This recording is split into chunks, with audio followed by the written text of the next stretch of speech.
Splish!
Jump!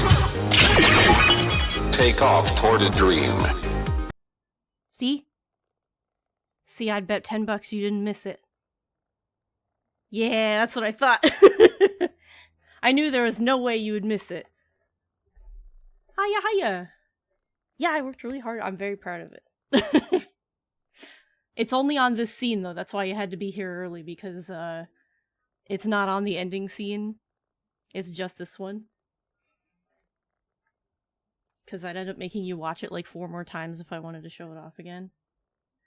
I did! You missed it! Ah! You were going to just because it's time to... Oh! I mean, well, now you can just jump into it. Y'all should watch 01. Yeah, Ryu only had to fix the volumes for me because I, like... The takeoff toward a dream was really loud, and I was like, I don't know how to fix this. But otherwise, I did it all by myself. It's a bunch of PNGs working in tandem, and I learned how to use masks on the fly by randomly clicking buttons. The only thing Google told me was that they exist. I'm very proud of it. I'm very proud of it. Hi, Bunny! As one does, yeah. I mean, like, it would have been nice to have a tutorial, but every time I've looked at tutorials for Premiere, they're always for, like, the newest version, and they do not apply to the one Printer's I use. Good. Photogin good. Aster, you should tell Photogin he's good too, because Photogin's very good. But hi, everybody! Welcome to the community train. I didn't notice, like, so is this the one where everybody gets the rewards? Because that's rad as hell. Also, Bancha, 25 months, holy crap! Moosin, 25 months, holy crap! This Habmira has a collectible score of 99. Oh my god, you're into collectibles now? Oh, we've lost you for good. You're gonna get rich! But we've lost you for good. Collectibles would be so cool if they weren't literally on a real world timer. If they weren't literally on a real people schedule. Because, oh my god, I don't want to be like, I gotta be home at 6 a.m. and awake and I gotta mine these rocks. Like, oh god, absolutely not. I want nothing to do with that half of that life. But I'm so glad you're enjoying gathering. I really like it, like, to a point. I like the diadem. I like the brain turn off and I just do my loops and go, this is nice, and I collect finds and I, like, watch YouTube and go, ah. I haven't done it in a while and I really should. I don't know if you can get to 100, via the diadem, but I've gotten everybody to 90 via the diadem and I'm like, I could live this life. I have done almost none of my class quests, but I could do it. Thank y'all for the community train. I guess it didn't get high enough for any emotes, but I do appreciate it all the same. Nonetheless, I appreciate all the subs and resubs. And I have not greeted everybody, but hi everybody! Hi Justine. Got your MMO insanity on lock, and goodness am I insane because, yeah. MMOs have that effect on people. It's wild. You remember old Diadem? I do too, and good riddance. It was a neat idea, but no, it was not done well. You're level 73? You were, like, level 20 the other day or something. Hi, Siren. Hi, how's it going? New DMDM. Yeah, it gives you a laser cannon now! I love how, like, they didn't explain anything about the new diadem when they put it out. They were just like, you get a cannon, and everybody was like, you know what, I'm on board. We don't need anything else, I'm on board. Yeah, the TLDR. I get a cannon. But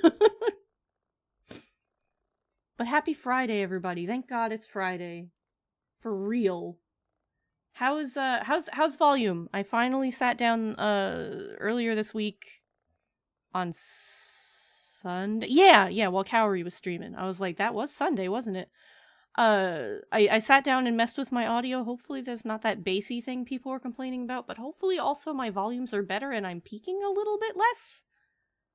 Audio is the forever struggle. I don't know how y'all do it. Like, I look at like Moosin and Photogin and I'm like, teach me the ways, man. Y'all always sound so good. And Ryu, like, your volume's always immaculate and your voice sounds good and the game is, I'm like, I don't get it. Except for when your music doesn't exist. Then it's, you know, not great. Volume's good? Okay. Can y'all hear the music? The music that is admittedly, like, not meant to be sad. It's meant to be jazz. So for at least a little bit, we're gonna have to put up with the constant hissing. You're crazy! Dominia's donated 20. Yay!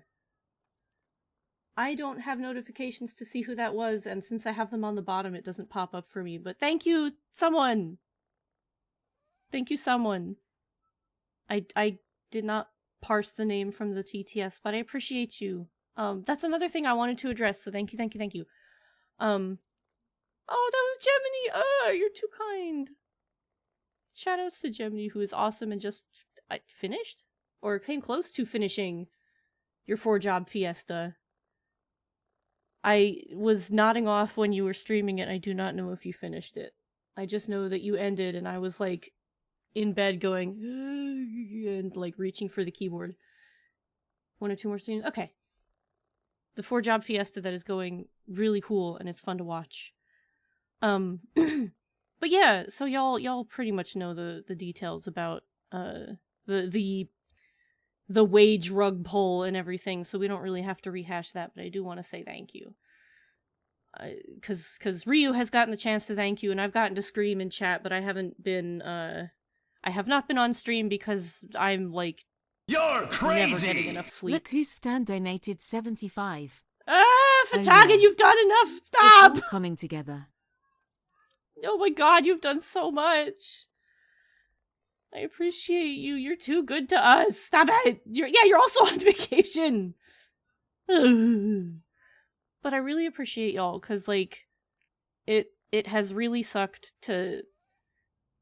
Because, like, when you go out, when you think about, like, existing, and you just kind of exist in a state of, like, worrying about money all the time, you don't think about going places.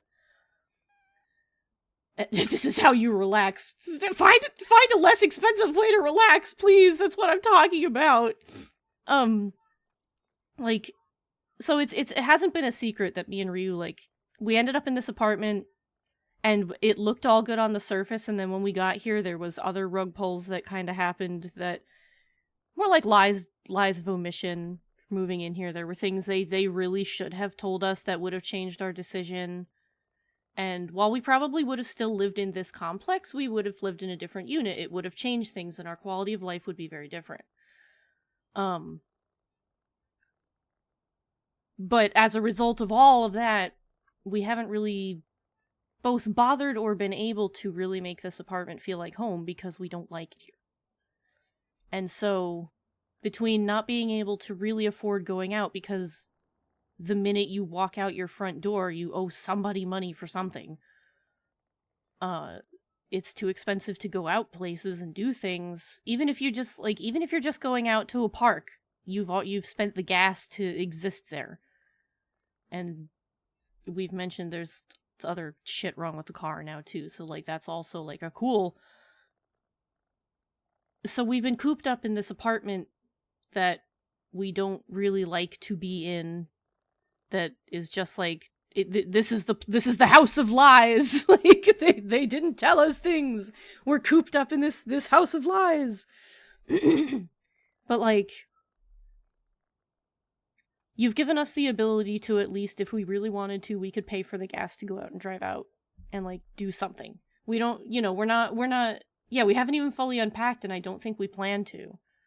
A lot of stuff's still in boxes and bags because we just don't see a point in unpacking it because we're just not happy here. Like, to be blunt.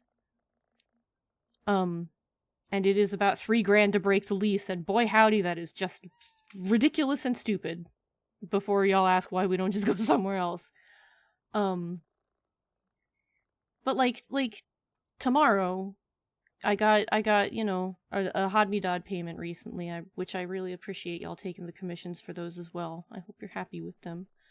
But I set some of that aside and I sent it over to Ryu, and we can now afford like the gas to go out and just walk around Disney Springs for the day. We're gonna go and actually like just go touch some grass, get some actual sun, and not be cooped up in here for 3 months or whatever. We've been essentially homebound since May. We haven't really gone anywhere because we haven't had the money. We waited over a month and like a month and a half for a paycheck, and that paycheck was garbage, and we haven't felt like we could do anything.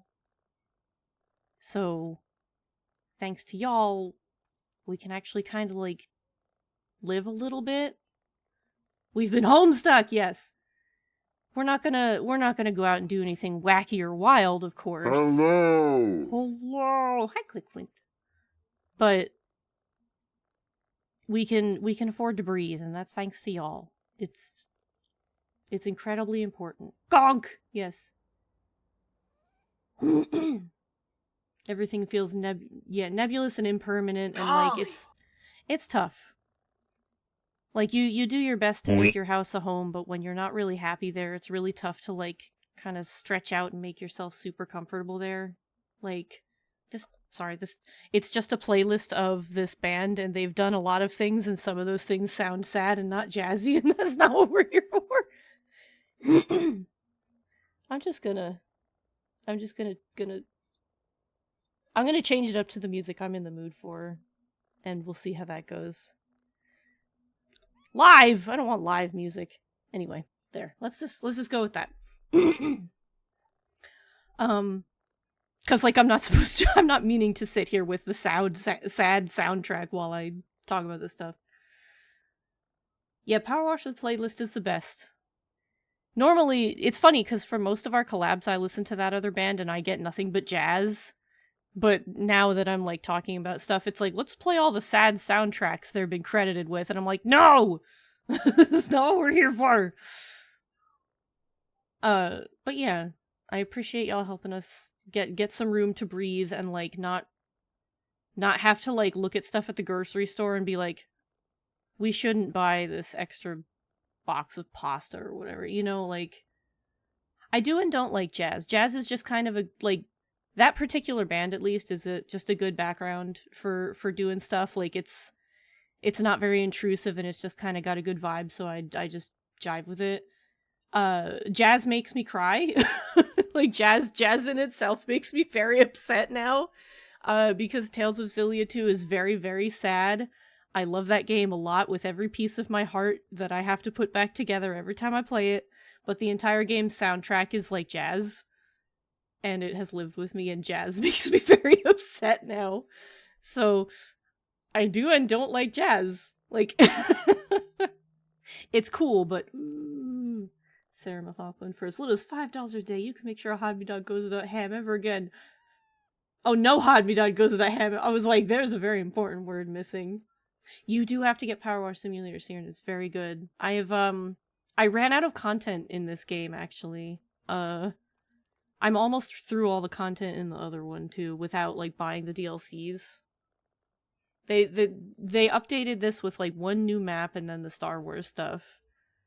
And we had a little bit left over after Fatagan's dinner money, and I was like, I'm going to get the Gonk droid, and Ryu was like, get that Gonk droid. So I got the Gonk droid. We're going to go find him. I both am and am not excited to watch an entire fucking AT-AT, but how could you not include him, right? Okay, have a good lurk, Fatagan. We love you very much. Thank you for being here. But yeah, Power Wash has been so good. Gonk Wash, exactly. I highly recommend it to anybody. Like, it's really satisfying to play, and it's a really good thing to play when you just don't really want to do anything too wild or strenuous, or like if you're just chilling in a voice chat with your friends and you like want to do something with your hands but nothing crazy and you just kind of want to vibe. It's that. You just wash things and it's really satisfying. I ran out of content 5 minutes before I go live. Yeah, right? I was really tempted to play it last week, but I didn't know if the level that they had added would like be long enough.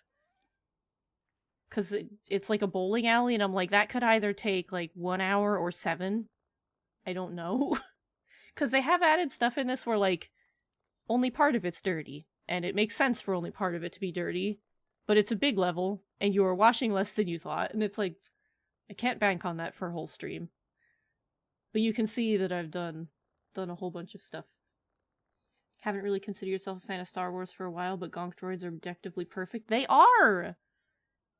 I am a Star Wars fan, but like mostly just the original trilogy at this point. I haven't seen like the prequels in way too many years. I remember not hating them, but I don't have an opinion on them anymore. It's been a hot minute. The sequels they sure are something. I have a lot of weird opinions on those. Not really a fan. I liked where I had hoped that the series would go after the first one, and I don't like where it went after that. I don't like any of that. You were a Star Wars fan most of your life, and then you saw the trailer for episode 9. That's fair. You just got off work. Heck yeah, welcome to the weekend. I hope you are going to have an amazing... Oh, I'm a droid or something. I have robotic arms. There he is! He's just here! Will you make the sound? Do you talk? You're the whole reason the sound is on in the game, you know. Can I get some words, sir? Speak to us. What are we using right now? Oh. Wahoo! Hiya, Wolflings. Welcome in. Episode 8 killed your love of Star Wars long ago. Yeah, okay. It is 7, 8, and 9. I had to refresh myself on the, What gun do we... Oh, we're... Light... Okay.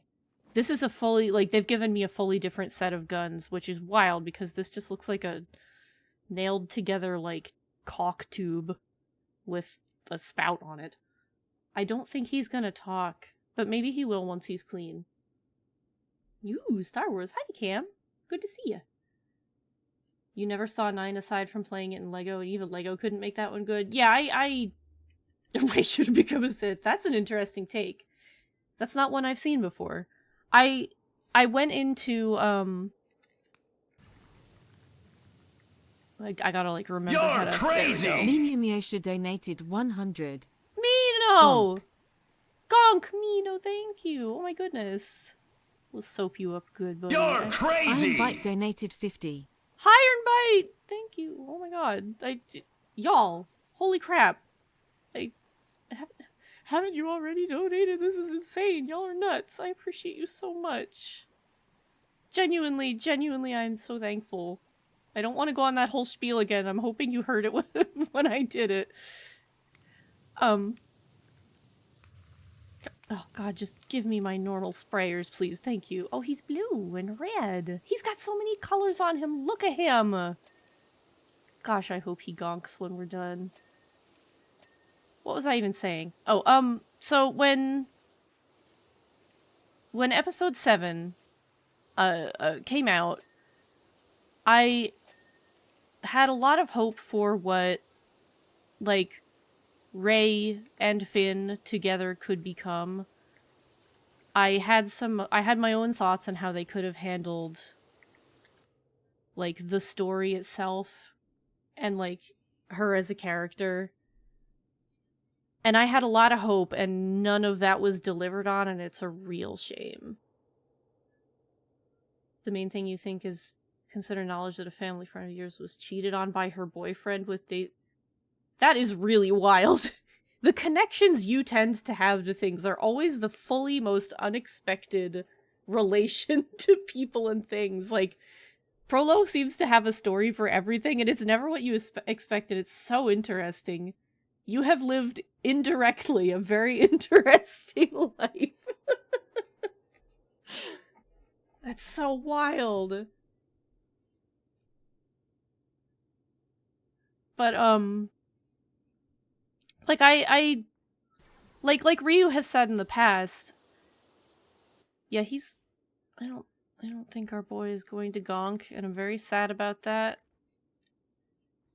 Unless you want to change my mind, big boy.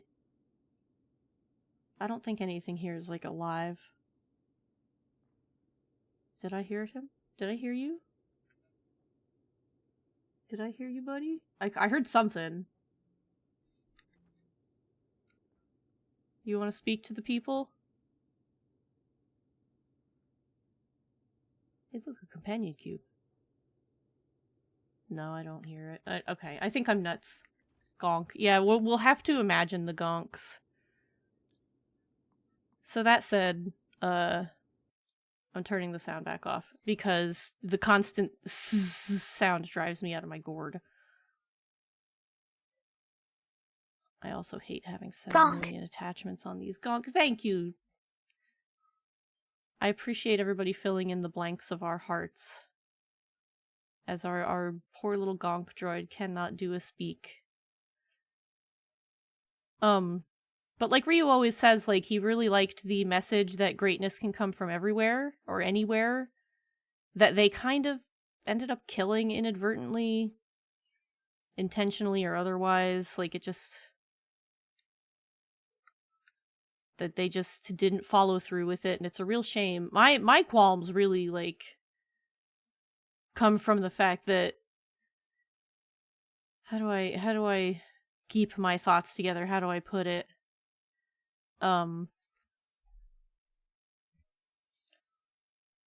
They so like the villain that they had built up with Snoke was kind of whatever. Like, I didn't have much feelings on him as a villain or a character. He was the big bad, and I was like, all right, we'll see how this goes.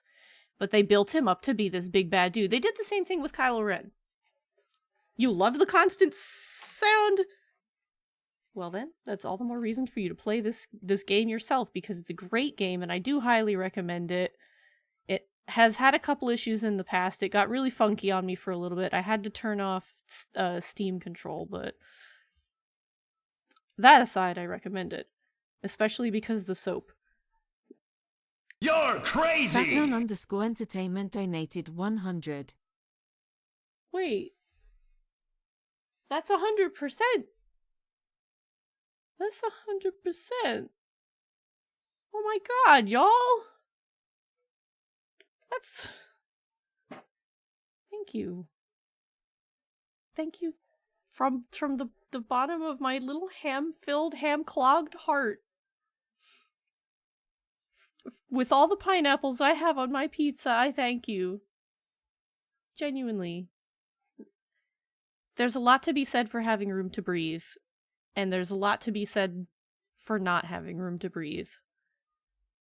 And we had originally set the bar like 3 times as low as this one, and y'all kind of kept breaking it and telling Ryu to breeze it.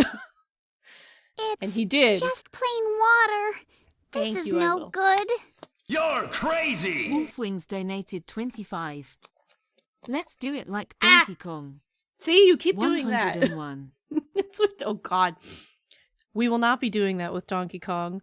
After Crystal Caves, I genuinely have not touched the game again, despite wanting to go and get to the boss of that, what is it, it's not the frigate, but that's what my brain keeps saying. The next to last level with the very silly boss that's just a cardboard cutout with all the Kremlings going... It's very silly. Enjoy my stupid Kremling impression. I haven't... I was so traumatized by the Crystal Caves, I didn't even touch that stupid game after that. That level ruined the fun of the entire game, and I'm so amazed that I went through it all as a kid. I really want to get my 64 up going and be like, how much of this shit did I do when I was young? Good god. Anyway, Banjo-Tooie playthrough. Beepers keeps telling me to play Tooie, and I don't like Tooie either. I watched him play the whole thing, and by god, he 100%'d that damn game. And props to him, because I watched that game and I go, I want nothing to do with this. Banjo-Tooie just doesn't look like fun. My soap. I'm using so much soap. No, it's okay, we're not set to soap, it's just water. I'm wasting all of their water. But I'm getting paid, so it's fine, I can waste their water. That's what these moisture evaporators, moisture farming things is for, to farm the moisture. I'm just putting it, like, back into them. It's fine, I promise. It's all cool. It's cool. They won't mind. They won't mind. See, it's all good. It's all good. But this one doesn't have the soap thing where you have to buy like 600 cans of soap and they can run out. This one just has like your can of soap. And you can see on the right side there, it's got that like bar of how much soap you've got. And as you wash away the soap, it just like refills. Like, it's so much nicer than the previous system. And the soap just does its job. Like, it doesn't do that whole running down the stuff thing that people seem to think it did, like in the old one, which is weird. It never did that. People were like, yeah, you rinse the soap and it runs down the thing, and I'm like, that's nice, that's what it does in real life, but not in this game, buckaroo, sorry. But this just works, and it's also a really good way to find, like, the spots you missed, because the soap will stick to them. This game has thought of a lot of things that I appreciate. I have gotten so off track. What the hell was I even talking about? Y'all, I'm losing my goddamn marbles. Nah, before that. I was talking about something before that. Oh, I was talking about fucking Snoke and Kylo Ren.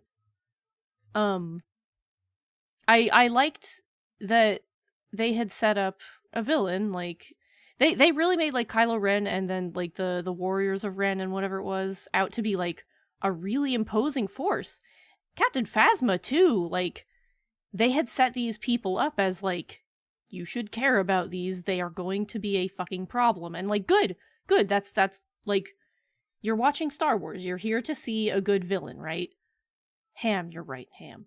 Like, you're here to see your good guys fight your crazy space wizard villain. Like, that's what we've all signed up for. And whether I liked Snoke or not, he was our crazy space wizard villain. And I was like, man, I'm looking forward to seeing how this pans out, because we have these, like... See, I didn't know that about Phasma. It would have been really cool if they had covered something like that. Like, give me a reason to care about why she's cool besides the fact that she has cool different armor and people seem to show her a fearing kind of respect. Right? Like, those context clues were cool, but there comes a point where you need to, like... They need to give you this information so that you continue to respect the character. Context clues cannot do the entirety of that lifting. But then they killed Snoke off kind of, like, unceremoniously? Halfway through? Leaving, like, really honestly barely anything holding the plot up after that, because the big bad then that was left was Kylo Ren. And at that point, they had taken him from really imposing dude who wanted to be Vader to the point of being, like, a figure of pure cruelty and, like, an actual scary dude. Even his own troops were afraid of him, and that was good. That was really good storytelling. He was unpredictable, he was pissy, he was angry, and he was dangerous. And that was a really... Thank you, Oz, I will not fall in, but I am falling into discourse, but these are my opinions. Like, the storytelling in the first one I think was really good. It set up a lot of good things. It set up why you should be afraid of certain people, or just in general that you should be afraid of them. That the people in this galaxy are afraid of these people, and here is a glimpse of why. And then they kind of assassinated everything about those characters to the point where they didn't really hold any water anymore. Kylo Ren was kind of sidelined because he was upset. Constantly. They let him do one wacky wild thing, and I don't even remember what movie that was in. We all spent most of the first and second movie hoping Finn would become a Jedi, only for them to, like, really not deliver on that, which is their choice. Like, that, like, bait and switch is fine, because, like, he's got the heart of a Jedi but not the powers, and that's a kind of a cool angle to go at, and that's fine. But they didn't really deliver us anything to make up for it either. They didn't deliver on, like, anything that would have made up for the choices they did make. They killed off characters, like, motivations and personality, and left us with very little left. Poe, for example, like, yeah, he was the hotshot guy, and everybody was like, he's good at what he does, he knows what he's doing. But I'm pretty sure, and, like, I don't remember fully 100% about Poe. Like, he wasn't my point of attention at the time. But, like, I feel like the way he disrespected Holdo and Leia was really not in his character prior to that. Like, they needed him to be a problem, so they made him one. And it really didn't feel like it added anything other than infighting that was just kind of obnoxious to watch. Like, it didn't feel like it added any tension to the story that anyone wanted. It was just kind of like, why are we here? He respects the cause and he respects what he's part of right now. Like, this doesn't feel right. And even that turned into kind of like a nothing burger. They had a big old fight and then, like, shit happened and we ended up wherever we ended up. It's a real shame because, like, I say this with appreciation for what they set up in the beginning. They set up a lot of things that would have been really cool, but then they failed to deliver on most of it. I really liked where we were going until we suddenly stopped going there, and everybody turned into a different character because they, God forbid, they let one dude write all 3 movies and not hand it off to another guy who says, I don't like your OC, I'm going to kill him now, and does. It's... And granted, I will say, like, my memory is not great. Some of that could be misinformed from stuff I'm remembering from either other pieces of Star Wars related media or just... He's working! Wait! He's... My boy! My boy, he lives! Hold on, my son! Wait! Wait. Where's the sound? Oh my god, that's an obnoxious sound. That is such a horrible sound. Will you talk to us? Speak the gospel, my son! Speak to me. Am I in your way? Yay! He did it! He did it! He said the line! He said the line. I'm so happy for him! Lance, you came back just in time! He said the line! I'm gonna turn off this horrible annoying noise now. I'm so proud of him. That's our son! That's our boy! Everybody pack it up! We got what we came here for. We're done. We're going home. I'm so sorry for standing in your way, honey! Oh my god! Look at him go! Oh, what a lad. What a guy. What a man. Look at him. Oh, he was worth every penny. I don't even need to wash stuff. I just need to watch him walk in circles. Oh, what a guy. What a good day for science. How come we didn't go the cool sci-fi route that ended in gonk droids? We went the stupid route that ended up in AI and bullshit. Ugh. Ugh! 10 out of 10, no notes. My only note is, look at him go. Look at my boy, he's walking. He's walking! Watch him walk and gonk. Ugh. Ugh. I'm still mad at the droid workshop at Disney for not letting me build a gonk droid. They don't even have parts for them. They don't even have any gonk droid merch. None. And we asked. We were like, is there anything? Anything. Even a keychain with a gonk on it. And they were like, no. Like, why not? Why not? It's so unfair. Nobody loves gonks the way I love gonks. There's not even any Trandoshans there either. Like, everything I love about Star Wars isn't like, acknowledged. It makes me so sad. Yeah, no gonk merch. You missed the gonk watch, and he's walking! He walks, he moves, he gonks, I put the ladder in his way! But look at him go. Look, Arganic, look at him go. He walks and he gonks. He's our boy. I don't know where he's going, but he sure is getting there. I'm so proud of him. I'm gonna start this game up just to watch him waddle around. What a day. Gonk. Ugh, oh my god, I hate having so many attachments on this thing. I know that there are a lot of people out there who are like, what do you mean you hate having attachments? That they're there to help you wash. I like having the ease of use of just pressing triangle and having it go between the soap and the washy thing. And if it goes between 6 other things first, it drives me out of my gourd. But I don't have a choice in these levels. Ah! You get to watch me cycle through 6 different things because I'm not used to it having extra frills and bows and such. I hope every stage has a gonk in it. They didn't promise me just one gonk. They promised me that there would be a gonk, but not several. Look at, he's got like Danko on his butt. I love that his mirrors almost look like little ears. He's so good. I can't stop smiling. I love this boy. Look at him go. This is the epitome of joy right here. Does this spark joy? Yes. Look at him. Come here, buddy. Oh, I would love to pat you on the head. Pat, pat, pat, pat, pat. Don't say no. You're ruining the bit. Please stop cursing at me. My favorite glup shitto besides Gonk droids is Bosk.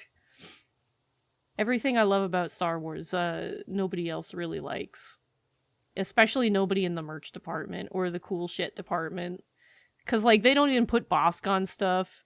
And it's weird because he only has, like, marginally less screen time than fucking Boba Fett, too.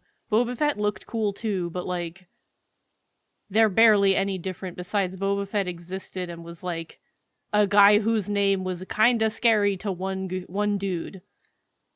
Like, realistically. I don't recall if anybody besides Han reacted to the fact that Boba Fett existed. The Bosk could have been no different. He could have been something. He could have been somebody. Rights for Bosk. Boba Fett, the black hole of glump shit. Yeah, he should have not had a series. They did him dirty. They ruined that man's career.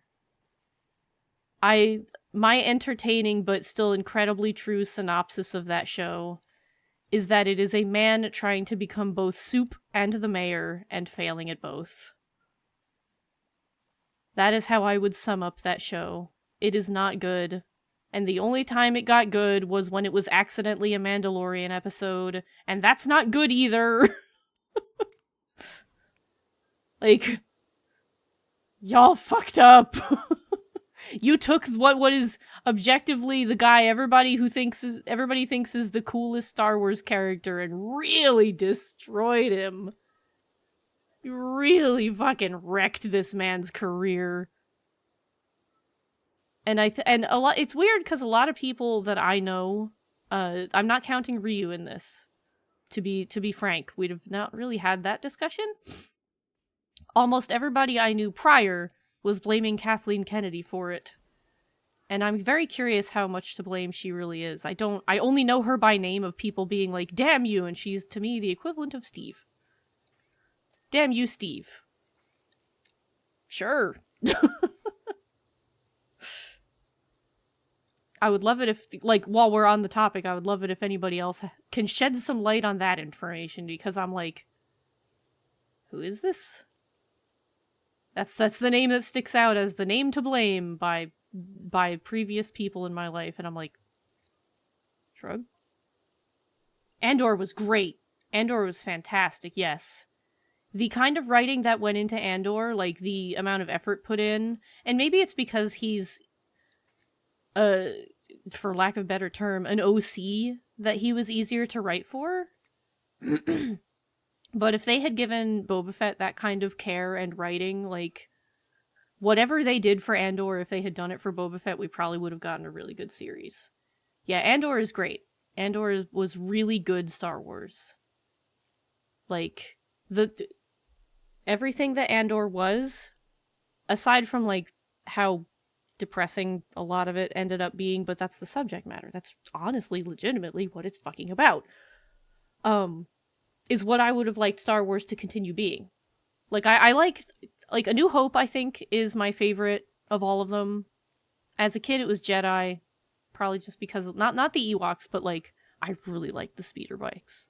They are so fucking cool. But, like, I think I like A New Hope because it's got that really cool, like, space wizard whimsy. Like, the Force is this really cool unknown thing, and you get to see, like, through Luke, like, you get to learn about the Force and the lightsabers and stuff, too. Like, you get to see, like, this is all this really cool shit. It introduces everything to you, as well as to Luke. And I really like it for that because it's establishing. And you do see the Empire, and you do see how evil they are and shit. Like, you don't see the full brunt of it. Like, you do see the Death Star, yes. But there's so much more to it. And it's the kind of stuff that you see in, like, Andor and stuff. But it's there. But I think in my book, A New Hope has the best mix of, like, this is cool space whimsy and wizard shit on top of, like, the actual story they want to tell with how bad the Empire is and stuff. Like, I think it's got the right mix of everything, and if Star Wars was still that, I think it would still be a great time. And I think Andor has a lot of that. It has, like, which is fun because they don't have so much of the whole space wizard part, but they really managed to tell an incredible story in that universe without relying on the space wizard shit.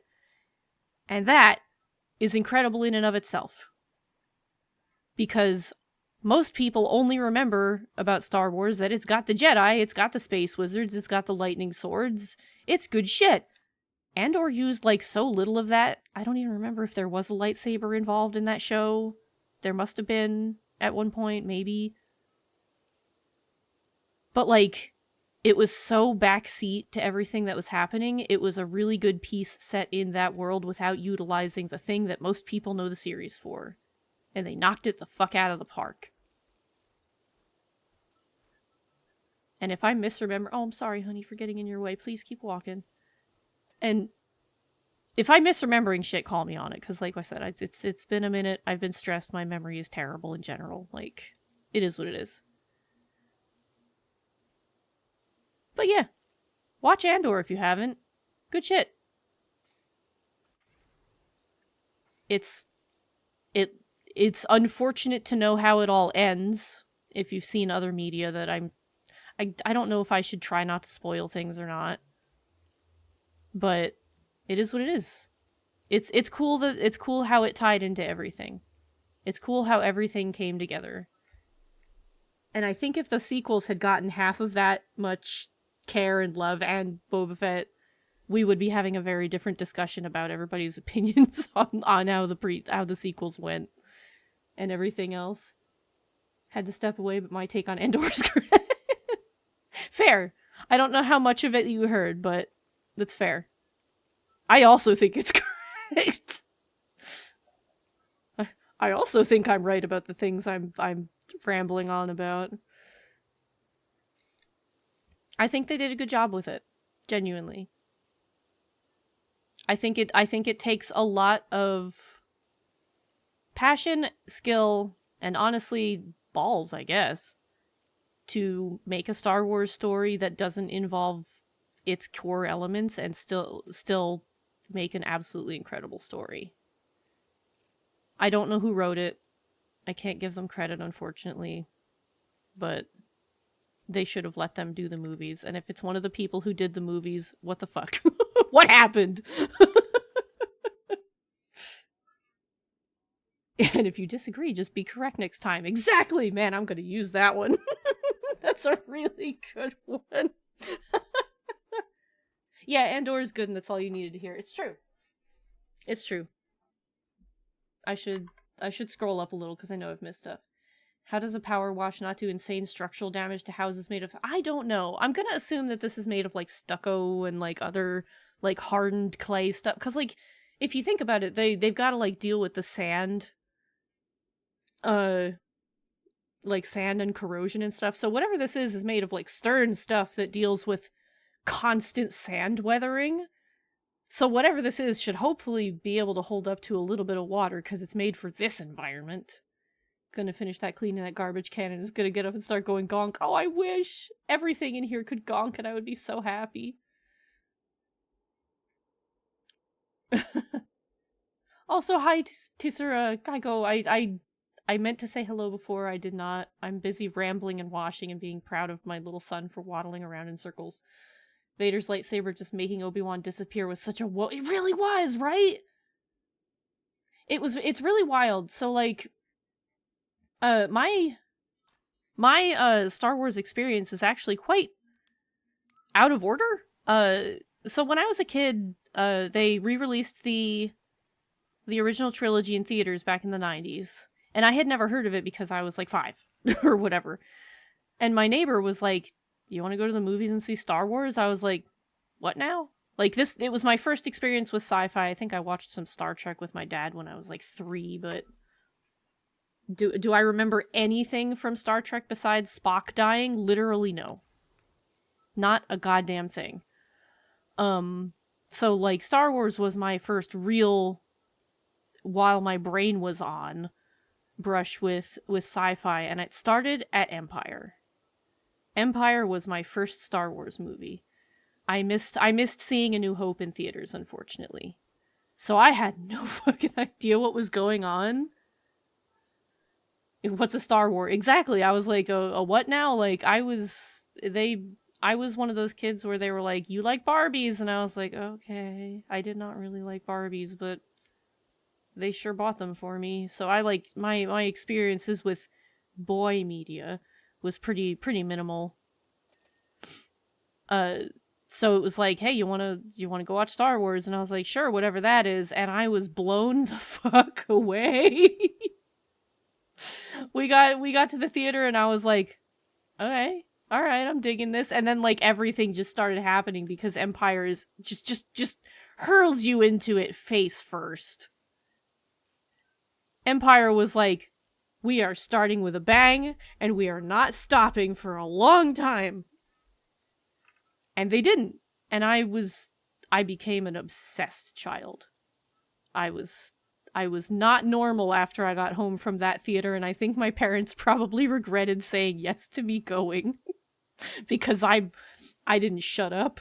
It became my personality. I had sticks that I painted green. They bought me the soundtrack that they did not end up hearing any less of than they wanted to. Like, that cassette tape was murdered. The CD is still somewhere in their house, I think. You're 'cause I don't think it crazy! came with Susura me. Kaiko donated 50. Thank you End so of the much. week support for you guys. Wow, I really appreciate y'all. You have no idea how much of a difference this makes, and if you do, I'm sorry you've ever been in a position to know.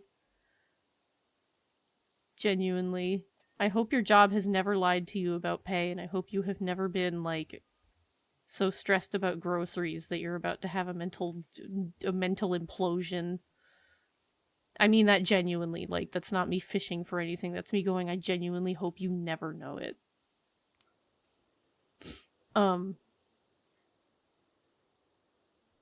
That said,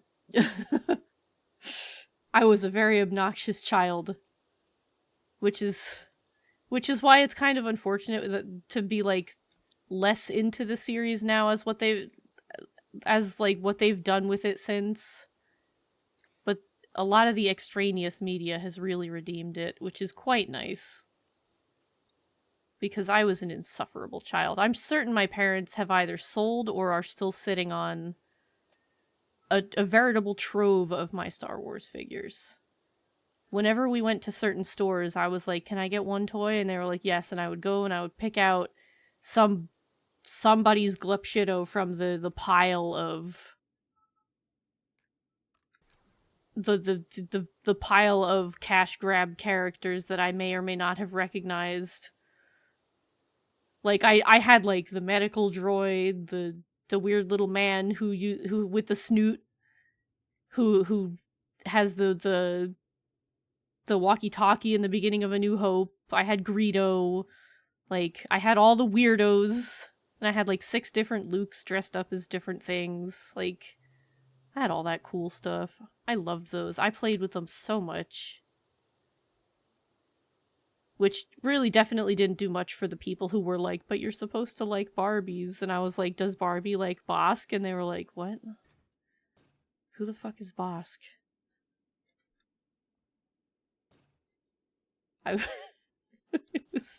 It was a time. But yeah, at one point I was very passionate about Star Wars. Now I just kind of have some opinions and a lot of disappointment. But I'm still willing to, like, give a lot of it a chance. But boy, Boba Fett was disappointing. Let's come back to that for a minute. Wait, is this guy gonna get moving if I clean him up too? This is like a droid man. Are you also gonna, like, start driving around? Treadmill droid? I don't do... Are you... I can't, like, see any more dirt or spots on him. I think he's good. You still have your old lightsabers? Ugh. Yeah. My like I said, my old lightsabers were literally sticks that like, we'd go out in the woods, because I was in the backwoods, so we'd, like, 10 feet from my house was a big-ass thicket, and we would just go and grab as long of a stick as we could find. We'd go paint it green and smack each other with them. Oddly enough, like, we genuinely did not have a single stick-related injury despite having sword fights, like, constantly. Like, in hindsight, I'm very impressed with me and my neighbor, because, like, boy, we had it out with those sticks, and we did not actually hurt each other. I'm like, I'm retroactively surprised and proud of us. Fisher Stevens has entered the chat. Is that Johnny 5? I don't know what Johnny 5 is. We have ads in 5 minutes. Roger. Never been as bad as what happened with Ryu, but the company you work for was recently taken over by a larger group, and while they were paying us incorrectly for your holidays oh my god. I mean, I guess at least it's only for the holidays thing. That still sucks, but, like, at least it's not your entire, like, paycheck and everything. And it sounds like they corrected it at least. From what I understand, like... Roger, Roger, that's right. It sounded like he was counting Rogers. Like, Roger? Yep. Roger? Yep, that's another one. Roger? Yep.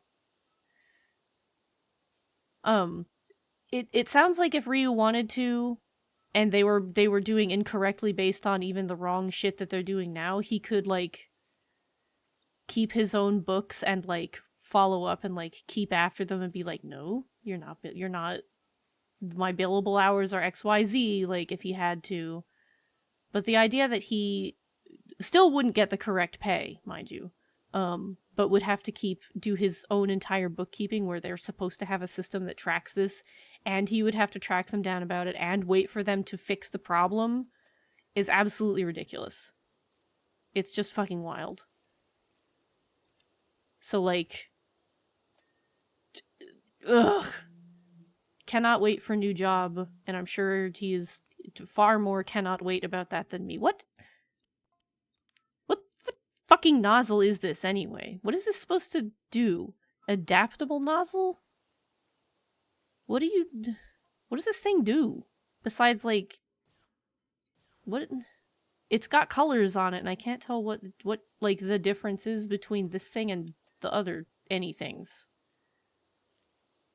It's just, yeah, it adapts. How? What does it do? What do I do to make it adapt? How does it? I don't understand.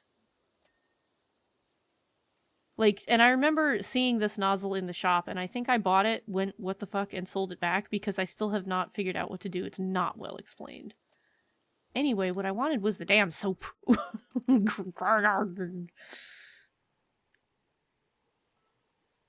Grumble. You told that dude you can't see your compensation stats, and you went, oh, that's fucked up. Yeah, like, not only that, but Ryu can't see what he's, like, even being billed, like, properly for. Like, there's transparency, and then there's whatever the fuck this is. Ryu should be able to see what's going on with his pay. Like, I'm pretty sure that's a law to be able to see the breakdown of your paycheck. I could be wrong, though. But I have also never been so royally effed by my job. Eat a Snickers? I would love to eat a Snickers.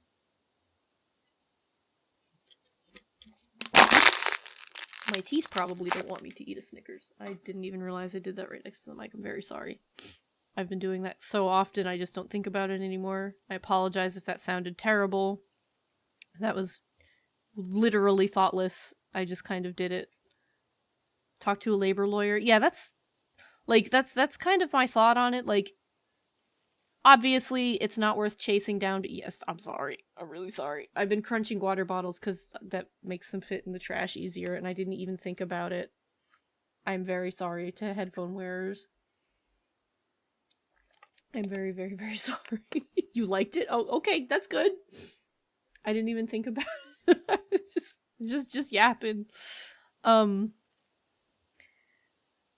Like, obviously it's not a thing that you would want to, that we have the money to chase down for real, but, like, part of me is like, yeah, if you can get a free consultation, there's a good chance they might be like, yeah, no, actually, this is a really good case, and we will just kind of do it because we'll get compensated by the winning of the case. At least that's what I keep getting told, like, whenever I'm like, disability sucks. They're like, well, you know, lawyers will do it pro bono if they think they can win. And then the lawyers either ghost me or tell me we can't win this and we are not going to try.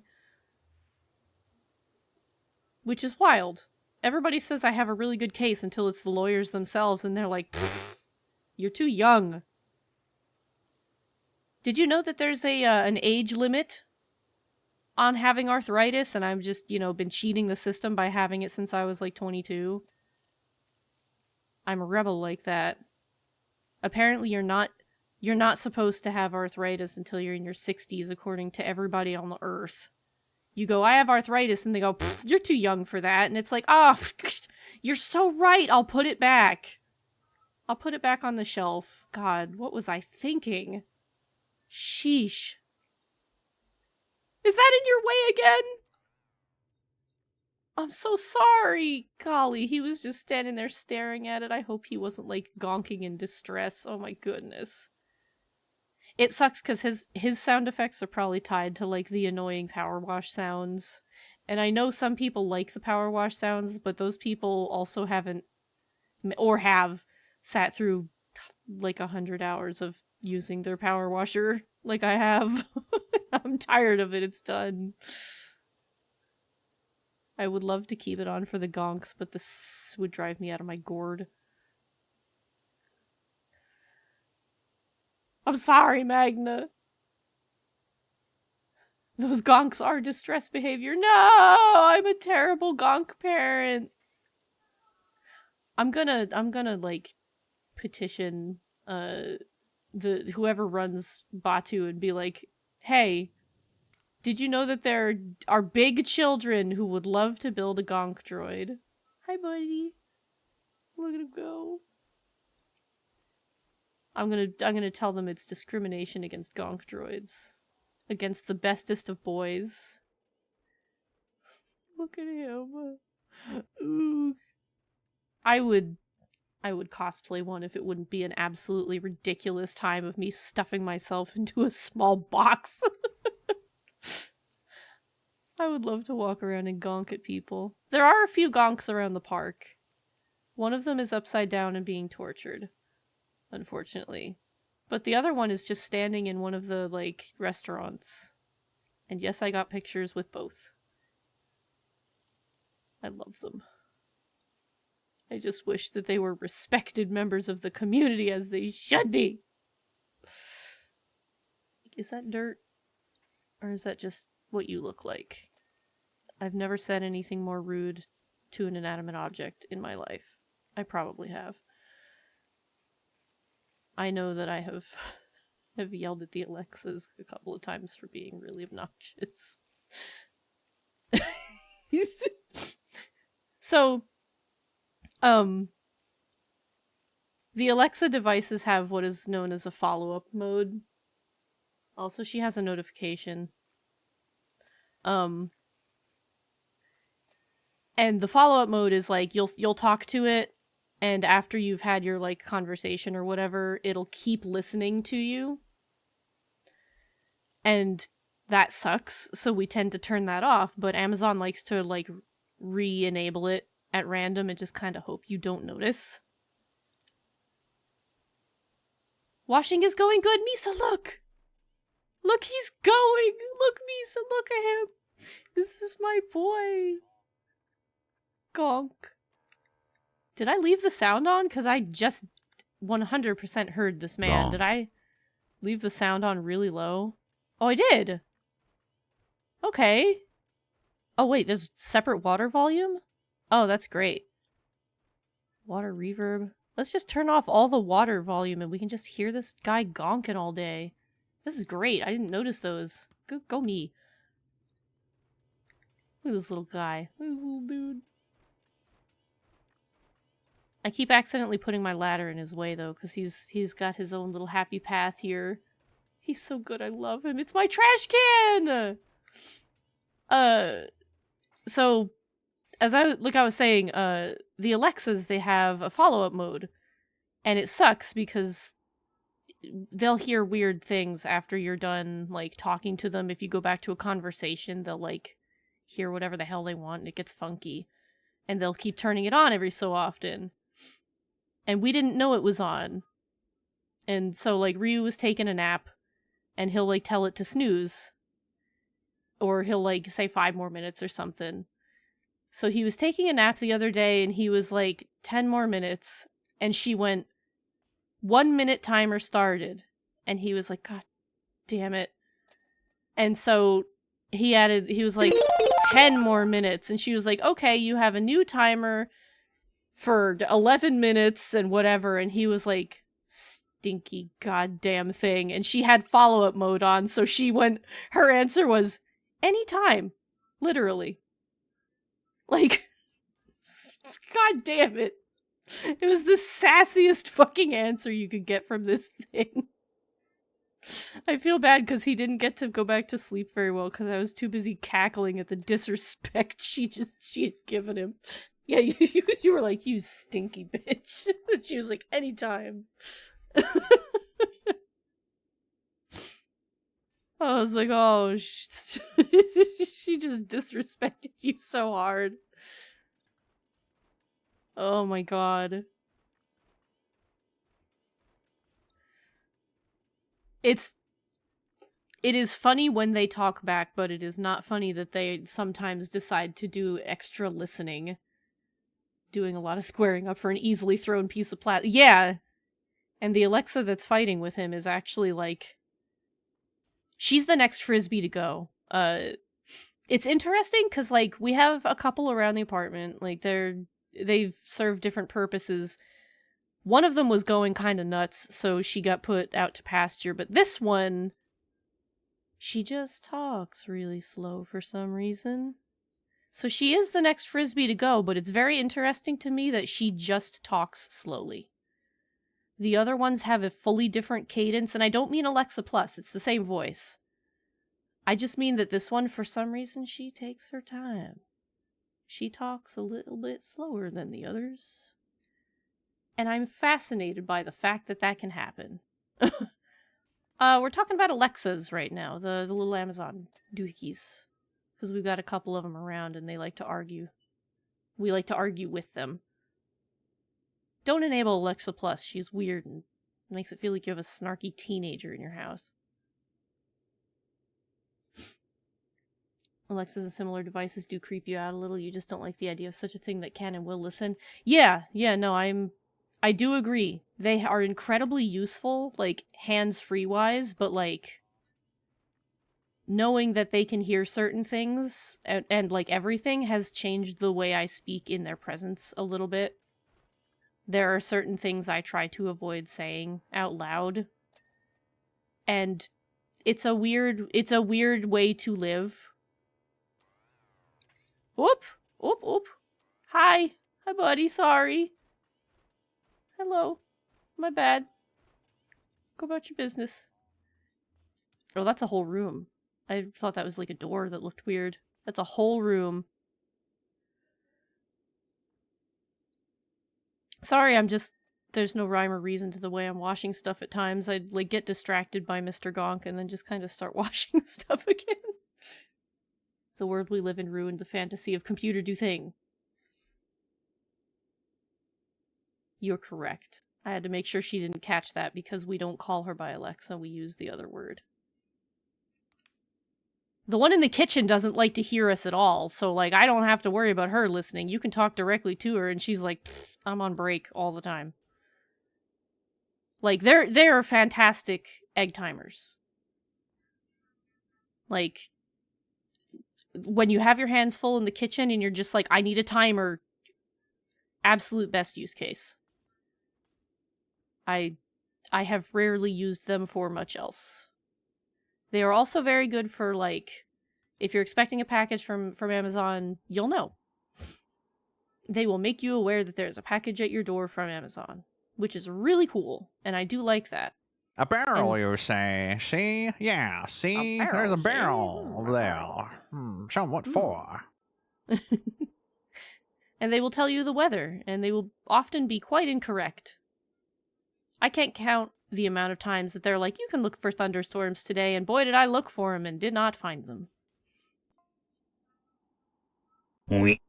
They are a modern convenience, that had some really cool use before we had to move out of the first apartment that Ryu had when I moved here. They have not been able to see that use since. Because they used to be in control of, like, the lights, and you used to be able to kind of turn everything on and off preemptively, like, either from bed or, like, when you get home with a bunch of bags in your hands, you could be like, hey, turn on the kitchen, and it would do that. Or, in my case, it would ignore me because I was new. But it was really cool, and their use for that has waned as our ability to put smart bulbs in things has diminished considerably. That's how your dad has them set up in the house. Very dystopian. Yeah, it's neat, but it's also a little weird. You're like, this is cool, but also a little weird. But it was nice to be able to, like, go out and set them to turn the lights on at, like, 5 p.m. or whatever, so, like, you know, it looks like someone's home and you don't have to worry about people thinking that nobody's home for, you know, unsavory reasons. What was really interesting was when I first moved in, everything was still set on timers and what have you. And so I'd be sitting on the couch doodling at 5 p.m. while Ryu was at work, and suddenly all the lights would come on, and I'd be like, what's going on? I had to get used to those timers. They caught me off guard frequently. Or I would just, like, be sitting there doodling, and suddenly the lights would come on, and I'd be like, oh, it was real dark in here, huh? Oh, shit. They really kept me from losing track of time. They're definitely, like, an interesting part of life. I don't know that there's something I would say improves your life and you definitely need to have it, but they have their conveniences. They have certainly become more inconvenient over the years. Like, every so often they try to get Ryu to pay money to listen to a rain noise or whatever, white noise. Every so often he'll be like, yeah, do that, and they're like, you know, for $10, and he's like, no. Like, every so often they really gotta try and weasel some money out of you, like it's their job. Like, you don't, though. And I would like it if you stopped. Your grandma's Alexa is funny. Every time she comes home, her Alexa would be like, did you remember to turn off your car? See, you know, actually, in that use case scenario, for people who, like, find themselves forgetful or something, like, that's actually not a bad idea. Like, if you don't otherwise have somebody to remind you of these things, it's actually a surprisingly good use case for them. Like, because I've forgotten to do stuff like that. I've forgotten to, like, turn off the oven and that kind of stuff. Like, if it started becoming a real problem for me in old age, I could see that being really handy, actually. Like, because, like, I'm not gonna fucking have kids to keep after my old senile ass. Might as well be a weird robot lady who doesn't like me very much. That's actually really cool. I never really considered them being used by that, but it makes sense. I like that. I like that quite a bit. I gotta get up there. Can I, like, get up there naturally? No, I have to do, like, the hippity hops. Or, you know, get a ladder like a normal fucking person. 2 hours of soothing sounds set to the THX volume. Yeah. Fortunately, it's nothing like that. It's just, like, it'll just be like, welcome to premium. And it's like, we don't have premium. And they're like, you know, you sure do listen to this a lot. You should pay for premium. And it's like, no, thank you. Actually, I really don't want to. Nice looking out, but no. Like, it's every so often it tries, but you don't have to pay for that stuff. It'll do it. It just will also try to sell you on a thing that you don't need to do it with. It's like if every so often YouTube was like, you know, you could pay $20 to watch this video that you keep watching for free. Do you want to do that? And you're like, no. And then when you say no, you can continue watching it for free until the next time it decides to heckle you. Like, why would you ever pay for it? You can watch it for free. And this is obviously ignoring like the YouTube Plus or whatever, but it's just like, come on, man. I really wish that we hadn't ended up in the world that tries to sell you things. Like, could we have gone any other direction than the stupid world where everybody wants to sell you something obnoxious? God damn it. There we go. But here's what I mean about the soap being kind of a crap finder. Like, there's all the junk. And now I know where that junk is. And it is so useful to be like, yep, the soap has found the gunk. Now I can move on with my life. Other than hitting, like, the show dirt button and having to squint for an hour.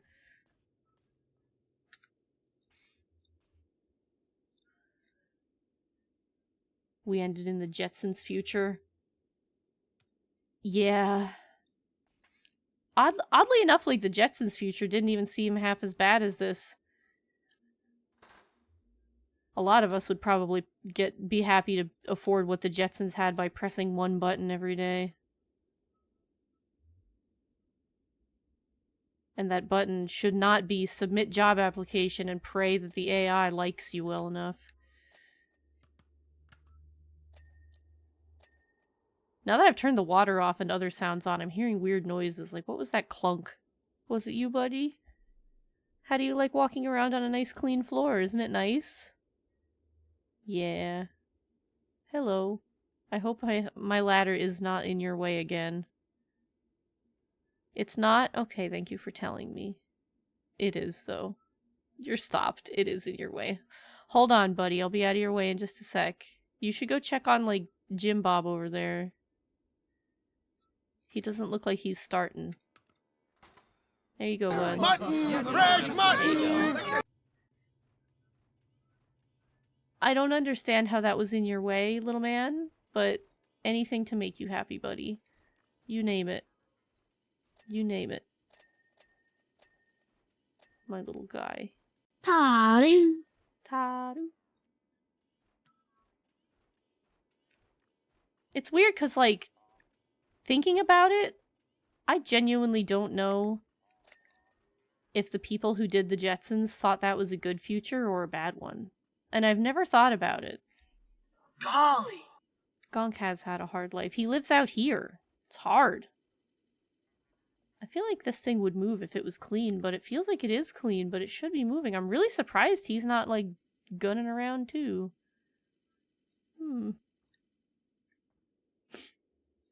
Like, I know it was just meant to be a parody on, like, LOL, this'll be our future where we think pressing one button is difficult, but, like, what did they think about that future? Was that future hee good and we didn't know how good we had it? Or was it like, this is the future that actually would kind of suck? It's hard, Gonk life. I would love, if I had the chops, I would take that song and I would replace every knock with Gonk. It's a hard Gonk life for us. I would probably try to do it and not be able to stop laughing long enough to continue it. Hi, cat. Welcome to Gonk. Look at him go. Look, he walks. He walks and he talks. See? He talks. I love him. I've poured 10 gallons of water on that robot. It's gotta dry off. He's fine! What's wrong with this man? This man is definitely holding at least 3 gallons in there. Gonk emote win. I wouldn't really know how... I would want him to be like... So, the ideal Gonk emote, I can English the language, is this. It's a hard Gonk life for us. It's a hard Gonk life for us. Like, the ideal Gonk is like Georgie, where we would call him Gonky, and he would just walk, and you could put, like, as many as you want next to each other, and they could walk. I don't know if I could animate that. Dear God, do I want to. I would have a little Gonky going. Right? It would be incredible. I don't think I have the what what it takes to make a little walking gonk man. This is the one thing I hate about this, is that they will put dirt back here. And I cannot. No human, no gonk, no one, it's impossible. I'd have to flood this whole damn room to get that. But we need Gonky. And maybe I will figure out how to properly make a little man waddle. and we'll have a Gonky emote, but at the moment, unfortunately, no. But we do need one. You're not wrong. I was really hoping I could find like a Gonk green screen for like a redeem that you could hit a button, he would just kind of walk by. Don't have one of those either. I also don't know that I can find just a recording of them going just a little man gonking. Like, this stuff's incredibly hard to find for some reason. Probably have to like get somebody to rip them out of Jedi Survivor or something. It's really weird. Thinking about it, like, you'd think these things would be a little bit easier. The Jetsons was written as the 1950s in space, and you went back and watched some of it a bit ago. I think it was propaganda in the same way the Flintstones was. But God, it seems like a hellscape. I mean, they do say that they live up in space because Earth is too polluted. See, I keep seeing people say that. I don't remember the show saying that at all, and I'm just not doubting it, but I'm like, man, I don't remember that. I also don't really remember the Flintstones being propaganda for anything, but I watched those when I was so incredibly young that it just went right over my head. I don't know what it was propaganda for besides, like, barely enjoying time with your wife. Shout out to, like, Barney and Betty for being a decent, loving couple and not arguing constantly like Wilma and Fred were. Like, out of curiosity, like, what was the propaganda half of that? Like, I genuinely don't know. I don't know if it worked on me or not at all. Like, what was it propaganda for/of? Like, what were they trying to push? Question mark? This is news to me. I'm just the whole American way. That makes sense, I guess. I guess the reason it didn't really fall in as propaganda was because, like, that's just the way things kind of were when I was growing up. It was like, yes, this is a husband and wife and they've got a kid. Alright. They sure do be living the life that everybody else is living. Like, it didn't strike me as anything new. That was how everybody I knew had been. But I guess that's a part of it. They're like, yep, this is how it is and supposed to be. In the TV show, more in the Jetsons Flintstones crossover. They had a movie? I didn't know they ever interacted. Come to think, this is probably something I don't know. I can fully imagine Gazoo interacting with George Jetson as much as Fred Flintstone. Did he, like, go between shows? Was he a recurring character between both? Ralraz? Did he? Okay, because I'm like, hey bud, I probably didn't put that together if I saw it, like, way back, but I'm like, both of those scenarios are so easy to Blue Milk! So easy to imagine. Boy, dinner happened. Dinner happened on its own here. This is the alternate timeline where Luke went fucking apeshit on Owen. And went to college, like, angrily. This is the timeline where Luke did not take Owen's shit. Dinner sure happened. We're gonna clean that up. I hope Luke is happy in the academy. In this timeline. Where there are no skeletons at the top of any staircases. None. This is a no skeleton zone. Because I said so. We're not gonna entertain that thought. Because it's incredibly sad to think about. Hope Mara Jade is happy. I don't know who that is, but yes. And nothing bad ever happened. Yes. There's no more blue milk because nothing bad ever happened. See? Dinner hasn't happened yet. They're still setting up for dinner. It hasn't happened yet. I'm cleaning their dishes in the most unconventional way, but they're still getting cleaned. They're still getting cleaned. The academy Luke mentions is the Imperial Academy where he saw his one way off Tatooine. Yeah.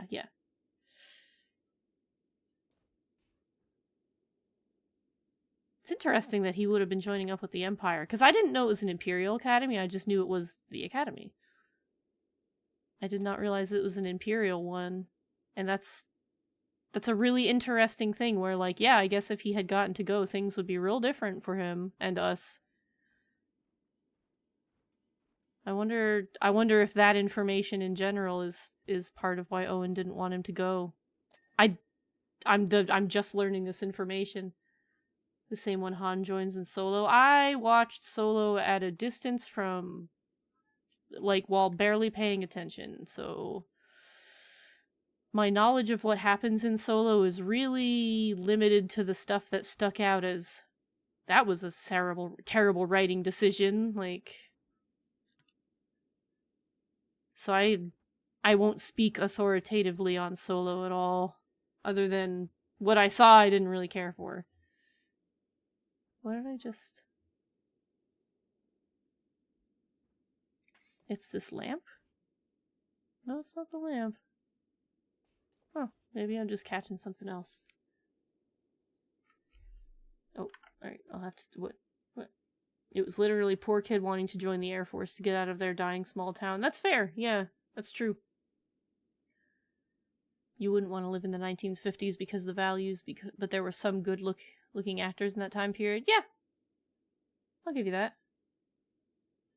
Empire was trying to grab up poor people and promising them money and power. That makes sense. Makes a lot of sense.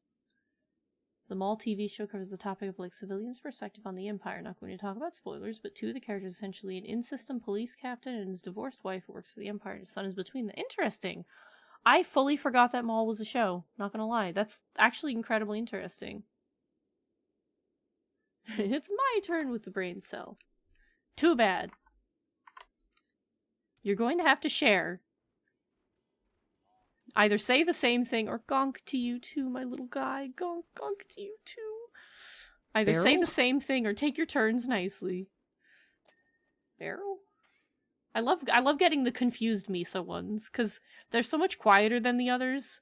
I have to adjust the volume, but it's always just like a very small Misa going, why are we saying barrel? And, like, just being utterly confused. You need to watch. Yeah. I need to watch a lot of things because I'm not caught up on Mandalorian either. Barrel? Exactly. That's true. See, yeah, it's not on purpose that I'm not caught up with Mando. I promise.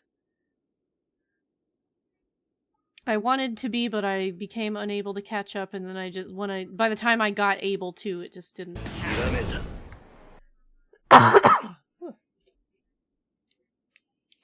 But I do have to.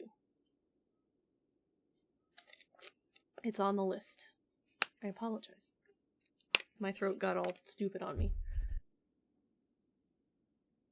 It's just plain water. Way This ahead of is you. no Yep. good. This is no good. Ugh. Yes, I have good, clean water without algae in it. I promise. Which is why I have water bottles. I went to use our filter pitcher, our Fitcher filter, the other day, and it had, like, algae growing in it or something. It had green stuff. So I have stopped using it and gotten rid of the filter. And we have been, waiting for new filters to show up so that I can once again go back to drinking, like, non-bottled water without algae in it.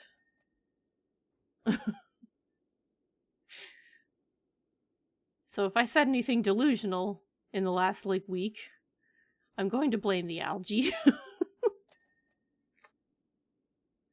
Speaking of, boy howdy, do you have a story about water? Do tell, please.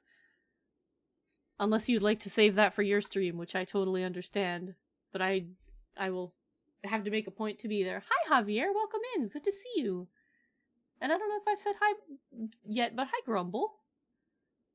I don't know if I've missed you yet or not. I've just kind of been rolling with the chat, and I haven't been paying super attention to names. So if you've been here, I apologize for missing you earlier. The main problem with Star Wars Beyond the sequels is just how much of it there is. It gets so daunting, especially knowing that many of them are interconnected. It's not as straightforward as just pick a show and watch. That's fair. I'll give you that. It's tough to keep up with because you don't know which one is going to spoil you for a different one. And that is a concern. But you just kind of gotta roll with that, I guess. Like, there's really no two ways about it. I also don't know if there was any more Ahsoka than what I saw, either. Me and Selly were watching it for a bit, and I think we finished the first season, and then after that I could not tell you if there's more. I don't know. Did any of this food get in their mouths? No. No, it didn't. Those footprints are also not mine. Sometimes they are. This instance, I don't think they are. Golly. That blue milk, though, there sure was a lot of it to go around. What a waste. Waste of milk. Waste of nutrition.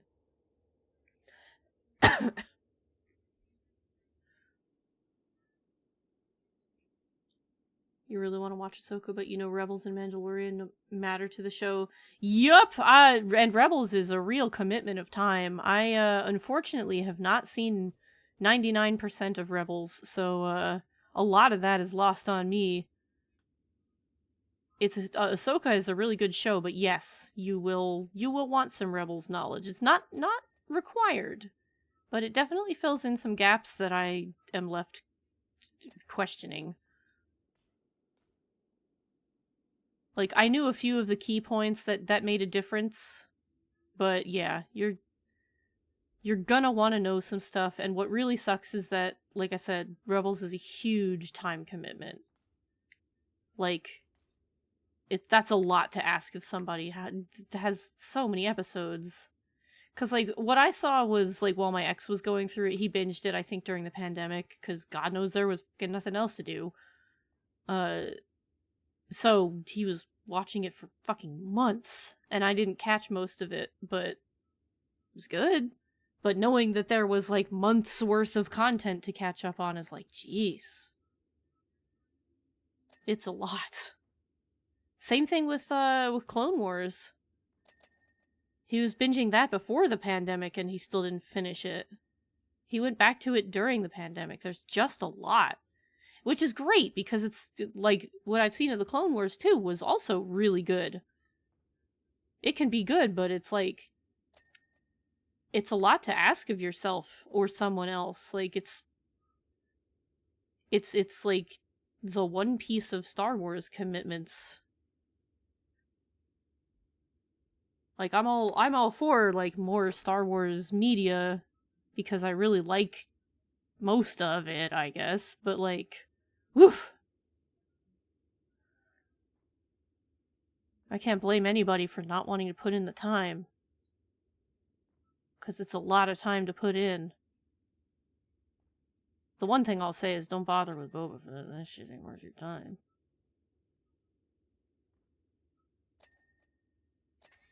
Whoop. Wrong button. Did the job with the wrong button.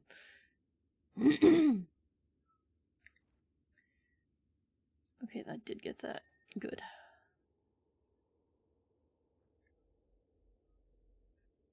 Don't know if they're 30-minute or an hour. 75 episodes is a fair few. I want to say they were 30 minutes because they were a TV show. But still 75 of them. Terrible about watching shows on your own as it is, so watching literal months worth of episodes is tough. Yeah. I don't, because I used to watch some Kamen Riders on my own, and I don't even do that anymore. I started double on the flight to here. Like, I moved a ton of stuff onto my laptop, and I was like, I will watch Double on the flight, which was quite the decision, as there was a naked man in one of the first episodes, and I was sitting next to an old lady on the plane, and I'm just like, well, this is a thing that's happening on an airplane for me right now. Yeah, huge man. It was like, nothing was showing, like, you saw him from behind because everybody's okay with seeing a butt. So there was, implied the rest of him, he was fully nude, like, from behind. And here I am on this airplane going, yep, hope this lady doesn't just casually look to her left. Because it had to look really funny, because seeing Kamen Rider out of yeah, it was a nice butt. Mans has a nice butt. Like, seeing Kamen Rider out of context on its own sure is a thing. Like, because if you're not familiar with it at all, as I imagine this lady probably wasn't, any glance to her left would have been like, what in God's name is going on over there? Like, what is this young lady watching? And then she looks back and sees, like, this naked man, and it had to have gotten even more confusing. Like, now what is she watching? The same thing. She probably would have had a heart attack if I was like, yes, this is a children's show. But, I didn't even get around to, like, watching more than, like, maybe one episode after I moved in, because, like, just getting me to watch stuff on my own is tough. I made it through a bunch of series, before moving here, but it was very different circumstances, and I was watching them, like, a couple episodes at a time at, like, 2 a.m. I don't have that option anymore. I don't really want to, either. Why watch it on my own when I can just be like, let's put it on the list and watch it together? So, 3 years later, we finally watched Double. The rest of Double is very good. Y'all need to help me continue to bully Fatagan into watching Double, because he has expressed interest, and Double is very good, and my interest is in giving him a hard time so that he will watch it. I am never going to get this little speck. It is as clean as that is going to get.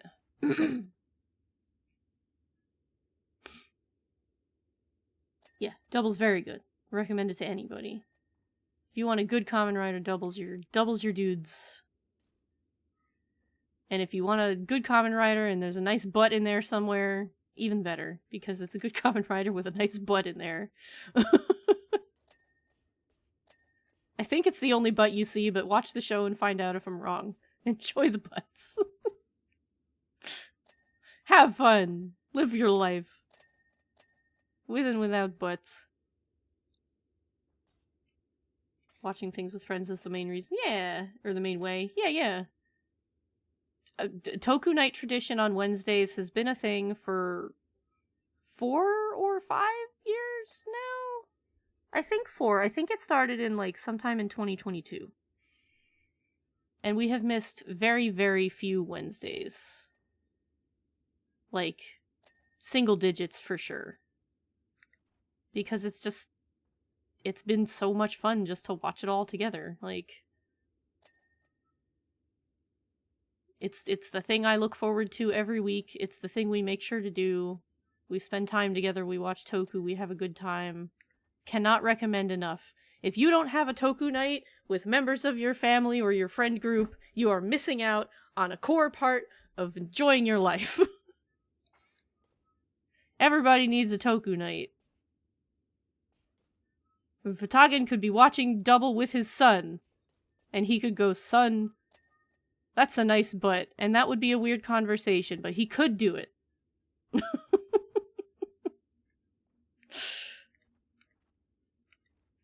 I will say, though, that, like, I'm often surprised that for kids shows they're not willing to shy away from certain topics that surprise me, like, hiya, Gotetsu, welcome in.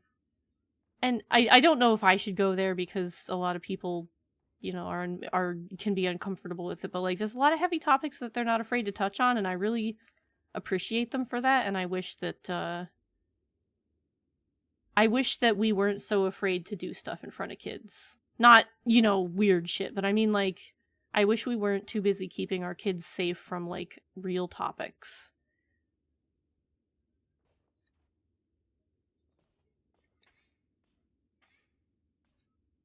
Oh yeah, I make, like, little metallic noises when I jump. I'm good.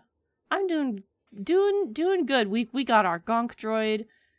He's walking and gonking, and I hope to every cosmic anything that exists in this universe that there is not much more stuff left that's dirty in this kitchen, because I will be so real. It's going to be hard to find later. Like, furiously cursoring around the kitchen to see what's still dirty, so that I don't have to come back in here and squint at everything later.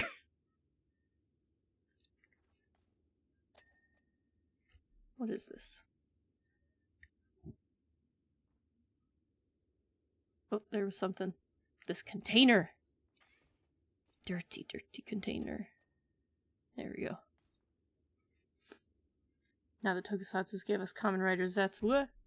Tokushoutsu gave us Kamen Rider Zets? Yeah. Officially, your Wednesdays also include showing that. Yeah, Zets is really good. This last week's episode, I'm like, man, a recap episode this late in the game, really? But I don't know how I would have done it differently either, but like, man! We as a society keep treating our kids more and more like helpless babies instead of people who are going to be whole-ass adults someday. It's true!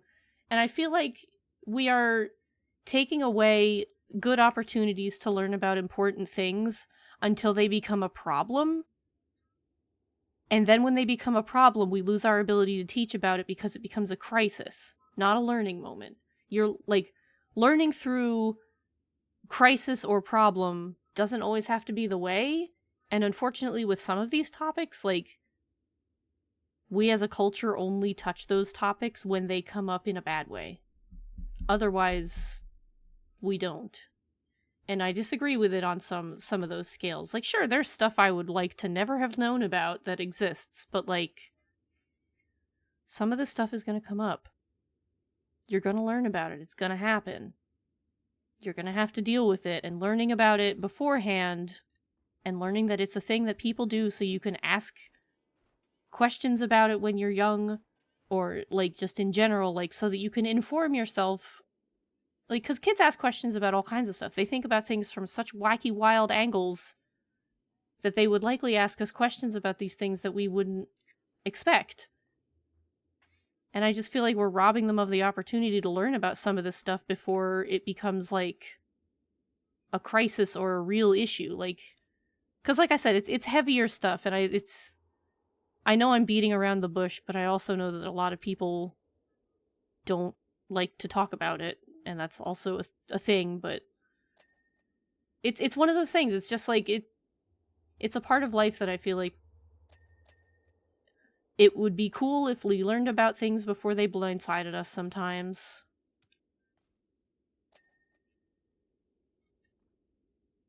Because, like,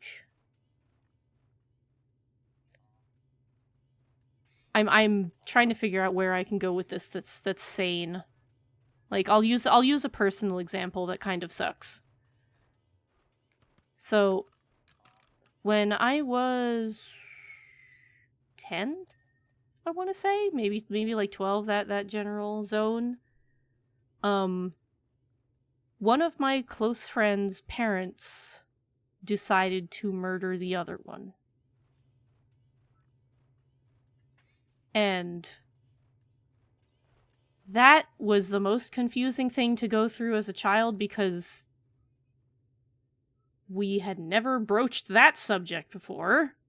Like, sure, we had Mortal Kombat, and we were like, yup, fatalities, hee hee hoo hoo. But boy, my parents sure struggled to sit down in the midst of a crisis that I could not understand to talk to me about this. which, you know, obviously is not a failing of their own, but if I think about it, like, and obviously it would still be difficult to deal with. Don't get me wrong. But if there was something that would find a way to teach us about that kind of subject matter in a more natural way than having it happen, I feel like it would be beneficial. I don't know if that's making any sense. Like, obviously I wouldn't want kids to watch murder documentaries or whatever, but like, Kamen Rider touches on that stuff. It deals with that stuff in a way that is friendly to kids, but does not, like, beat around the bush like I am doing. I think it's impressive. I think it is a good way to teach kids about that there are some things that are going to happen in the world, and it's probably better you learn about them now than when they actually happen and affect you in a negative way, and people are panicking going, how do I talk about this? Because, as you can well imagine, there were like 17 different teachers who sat the whole class down and really struggled to talk to this whole generation of kids about what had just happened. Because it was in the newspapers, and everybody's parents also had to sit us down and be like, this is a thing that happened. And I just feel like there's such a better way for that to be approached in general than how that happened, than how that went down at the time. You had to deal with your death young too, your grandma died in a fire. See, like, that sucks. That really sucks. And like, yeah, some of that stuff can't be avoided. Like, how much earlier were you going to learn about that, like, in real time, right? But like, and when you're a kid, you can kind of relate it to stuff like, oh yeah, that character I like went through this as well. How did they handle it? You can draw from that.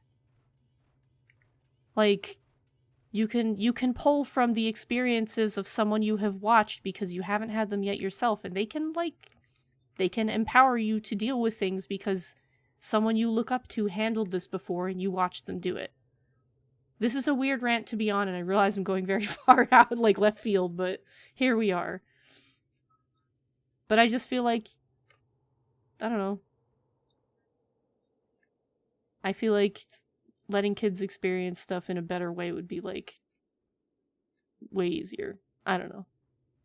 I think you get what I'm trying to say.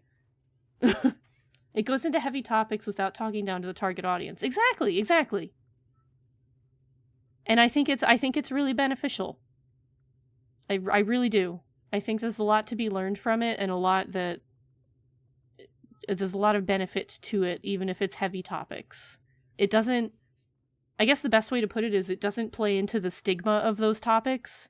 It doesn't make them feel like taboo, and it doesn't make it feel like it's not something you can talk to or ask anybody about and cause you trauma later by not being able to, like, address it, confront it, deal with it, etc. Like, Gonk. Exactly, Gonk, you're so right. You're so right. Gonk. What the hell have I not washed?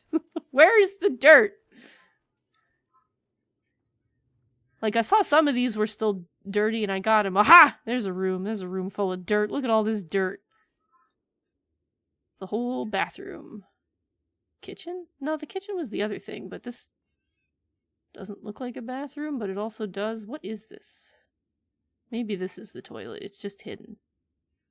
I don't know. Space outhouse. Yeah. I don't know. It's a totally wild tangent, but we're all about tangents today. We're rambling. That's what power wash is. You find shit to ramble about while you clean gunk. And sometimes you clean gunk.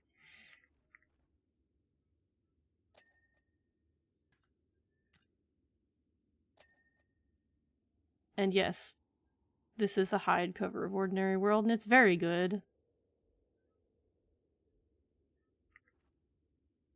For the 3 people who recognize this song. Because Hyde has done some surprising things. Refresher station, Star Wars fancy words you got there, yeah. This is the real toilet. We don't ask questions. The red button is just the big flush button. You, like, open this glass lid and you're like...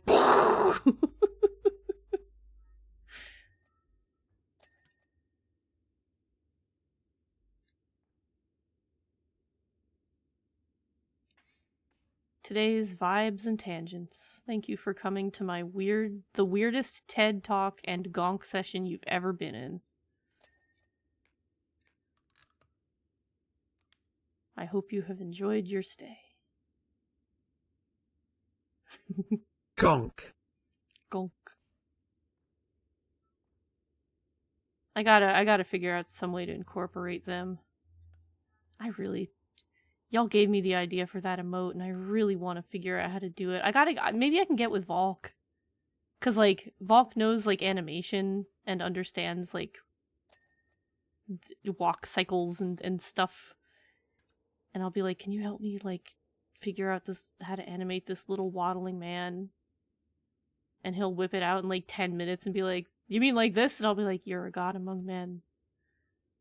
Because that's what he does.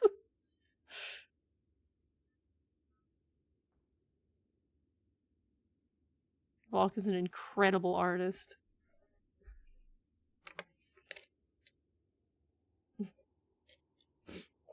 Shoots the entire septic tank into space. Yeah, tank and all. Yeah, Volk is definitely built different.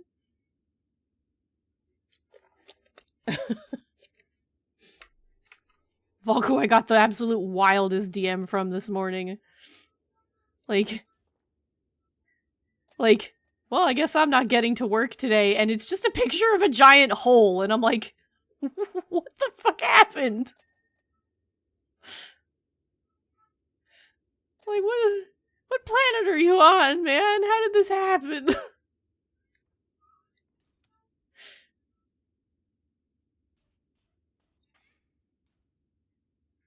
Another both good and bad thing that Power Wash 2 does is that it gives you a little target on stuff. Like, the last few things remaining. Unfortunately, when those things are big things, the target will jump around like crazy and everything kind of starts flashing because it's like, you missed this, and it's like, I'm still working, it's fine.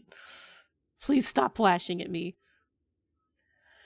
Yeah, exactly, it's like, what? It was just a humongous hole, and I was like, what happened?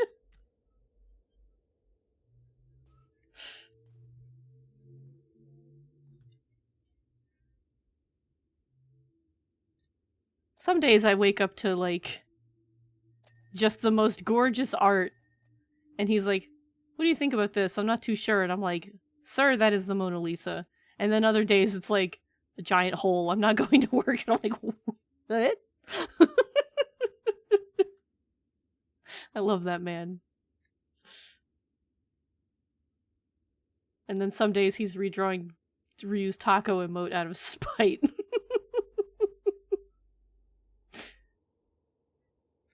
Never a dull moment. It's true. Wouldn't trade it for anything.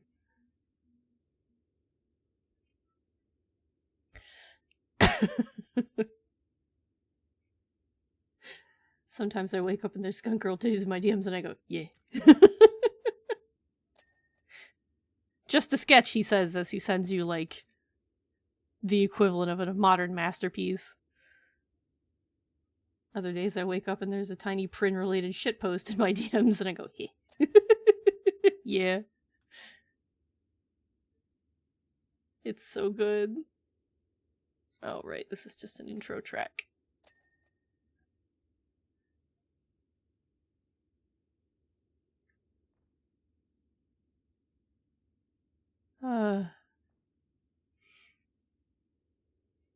What other tangents can we go on? I'm wondering if I should even start another stage, because it's like 5 o'clock, but like I have another hour. I guess I would start one and just end it in the middle, which feels terrible, but I could also continue it next week. And we would see if there's a gonk in another level. I guess we'll do that.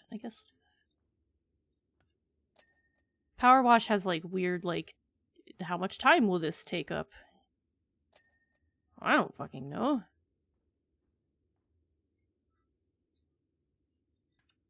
refresher station, yeah. This community really has so many incredible artists. It does! Ugh, we are truly blessed. Dinner will only take like 30 minutes. Okay. When do you... I mean, are you even hungry? When do you plan to start it? That is pointing at something that's not in this room.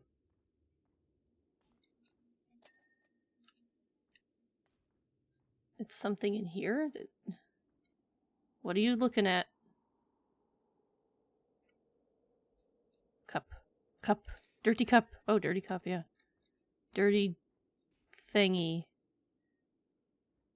Coolth unit. It coolth the room.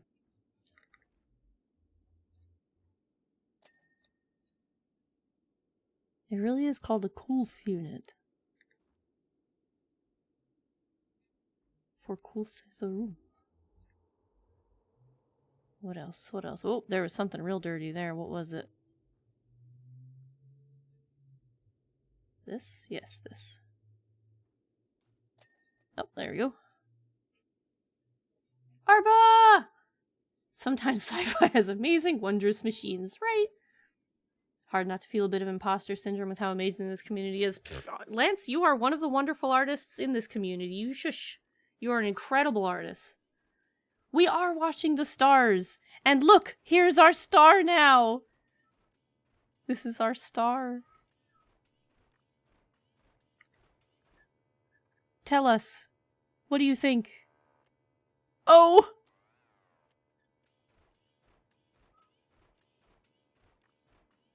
Grace us with your words. What are your words of wisdom? Tell us. Thank you. Thank you, sir, you have blessed us. That was for you, Arba. Do you feel blessed? You should. We are all truly blessed. Also, you will notice that I'm one of those idiots who just kind of hops on stuff and does not great use Gonk of the ladders. desert, give us your wisdom. What is your wisdom?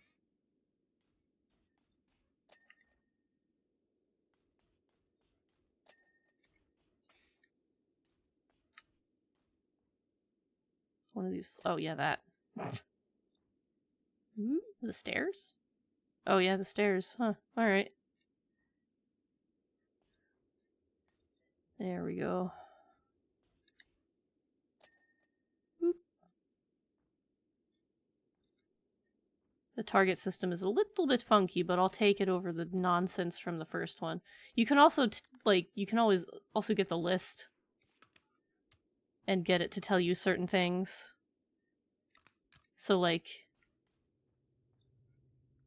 you're never fully confused on what's what, but I sure am. Because following these gets a little weird.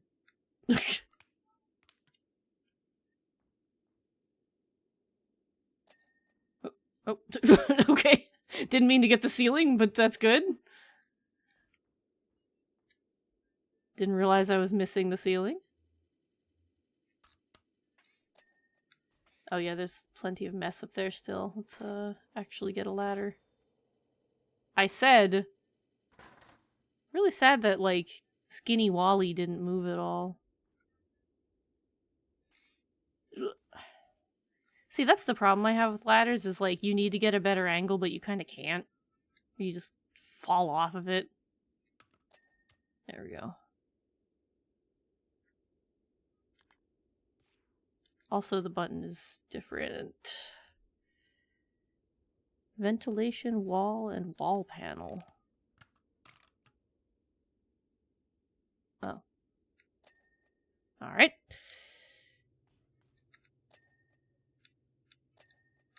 Go. I really thought I got this thing. I remember spraying this thing like an hour ago. What's dirty about it? Oh. Oh.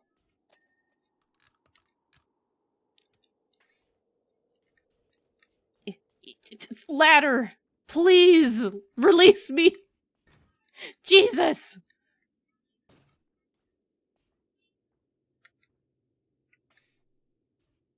Ladders are spicy. They hold on to you. A jetpack for start. It really would. That would be great. Ugh.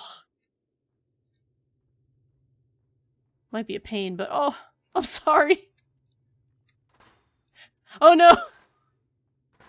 There you go. Sorry. Go about your business, little man. I'm so sorry.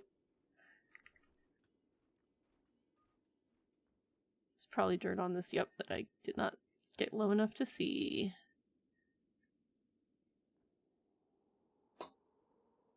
Oh.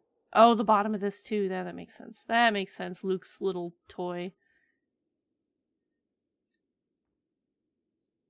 Doop, doop. Ads! Get up and run away. Don't get advertised to, but come back for the great words of Gonkdom after the ads. Oh, dang it. I still missed something in the kitchen. Ugh. Just a container. Yay! Well, I can't finish the job just yet. We need one more gonk from this little man before we move on with our lives. Thank you! I love you, buddy. Look at him go. Advertising gonk noises. Words of gonk encouragement. I'm so proud of you. I'm so proud of him. Look at him go. God, let me build one. I love him. I love him so much. Ugh. Ugh. Gonk, I love you too, man. This is my son. Ugh. I hope that I love that it's the he's the first thing I cleaned. And you could just see him waddling around. Oh, it's great. Look at him go. You can't even see me anymore. It's just his show. Ugh. Oh, it's cantina time. I wonder if this has music. For me to fully get copyright struck on. Alright. Let's see. Hang on. If there is a music option in this, I don't even know. Footsteps. Ding! I like this. Ding! No, there's no, like, music. There's no separate music thing. Boy, some stuff happened here.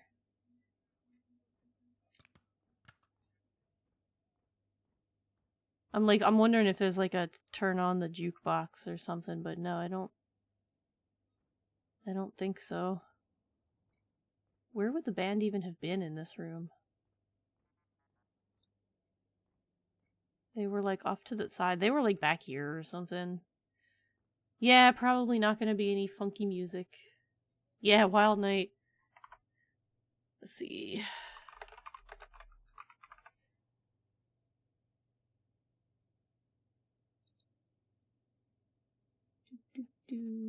There. That will solve all of our problems. Yeah, it was a real wild night. This is the scum part. The villainy isn't here anymore. They've left. We're just left with the scum. And you will never find a more wretched hive of scum in this moment. I'll tell you. Woof! Look at all this scum. Yeah, wild that they let a droid in here. They don't care anymore. They're like, that one cleans. He can come in. You live here now. Gotta head off for now. Have fun. Wah! Have fun clearing Groot. Okay. Have a good evening. Have a good evening, Gemini. Canary, hello, welcome in. Hi. Hi. The wretched hive had to cut costs. They had to stop the villainy, so now there's only scum. It's true. Hi, Canary, welcome in. It's good to see you. What were you doing? What were you up to? You were doing art. Oh, hell, your hands hurt. Oh, I bet. It's good to see you. There. Do we all feel at home? Do we all feel better now? My stream is going well. We had a wonderful little gonk droid who blessed us with his wisdom a little bit ago. I just finished the stage where he was it makes sense that there is not one in here, but I'm quite sad not to have one. He wandered in circles and he made me really happy, and I love him very much. He's kind of like the best little guy ever. I love Gonk droids. But I hope you had fun with art. I'm really sorry your hand hurts, but boy, if that ain't a mood. My hands are terrible these days. I do not art as much as I would like because of it.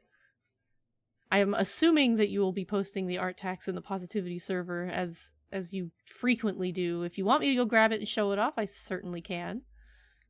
Yeah, hand pain crew, rise up, but like carefully. Because hand pain is probably not the only pain we have. Let's be real, it rarely stops at just the hands.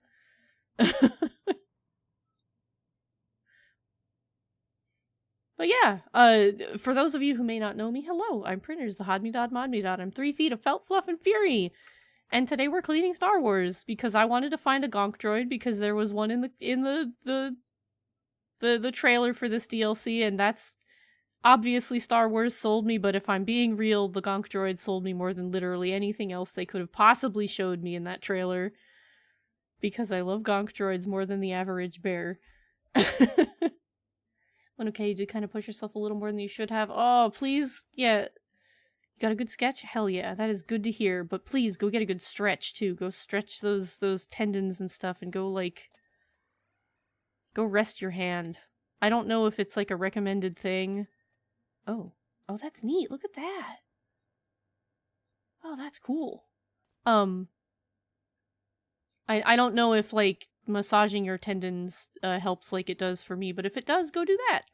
I often find just kind of vaguely rubbing my tendons and stretching and massaging them actually helps, so hopefully it does for you too. Or just do whatever does help. Because boy howdy, hand pain sucks! Soaking your hands in hot water. Yeah, that helps me too. It's just also quite hot in here, so I'm like, hot water, bleh. But yes, that does help a lot. Part of physical therapy always started with like an extremely hot towel, like hot moist towel to like smush your hands between before doing any kind of hand therapy. And there was a damn good reason for that, because it helped everything relax and stretch out and all that. So there's 100% medical science to it. And my hand therapist was probably the most depressed man on earth. When you think about, like, tired Bancha going just like, hey, I'm Bancha. Imagine that, but with, like, 7,000 times less emphasis and more depression. His name was Paul. Hey, Mbancha. Yeah. But he would say it like that. He would just be like, hey, it's Paul. Like, you'd hear him make phone calls to his clients. And I was like, dude, do you have a will to live anymore? Like, I felt so bad for this man. He was incredibly kind, though, because he genuinely couldn't help me, because my thing at the time wasn't physical therapy related. And he's like, I'm going to be frank with you, I don't know why they sent you to me. I can't help you. You're not really improving. This looks like it's beyond me. And I was like, I really appreciate your honesty, because you charge a lot of money. He gave me names for follow-ups, and he is the sole reason I got a diagnosis. So shout out to Paul. I hope he's doing better. But upon meeting him, one would assume that his dog took his wife and left. Hopefully that did not happen to that poor man, or if it did, that they came back. He's bonchin' over here, he is! We could all use a good bonchin' now and then.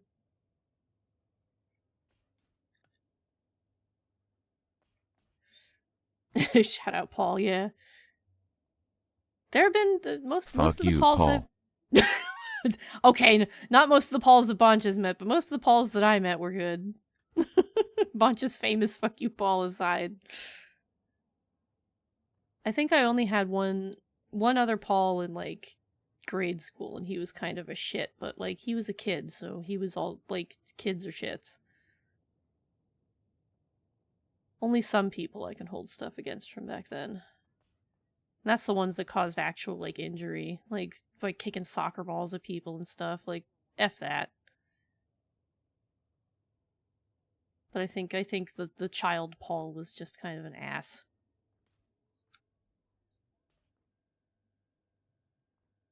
Okay. I don't think this is the one where Greedo and Han were, but, like, I think they were, what, over here? Seems right-ish. What's also interesting is that this is definitely like a flat polygon until you clean it, and then it really doesn't look like one.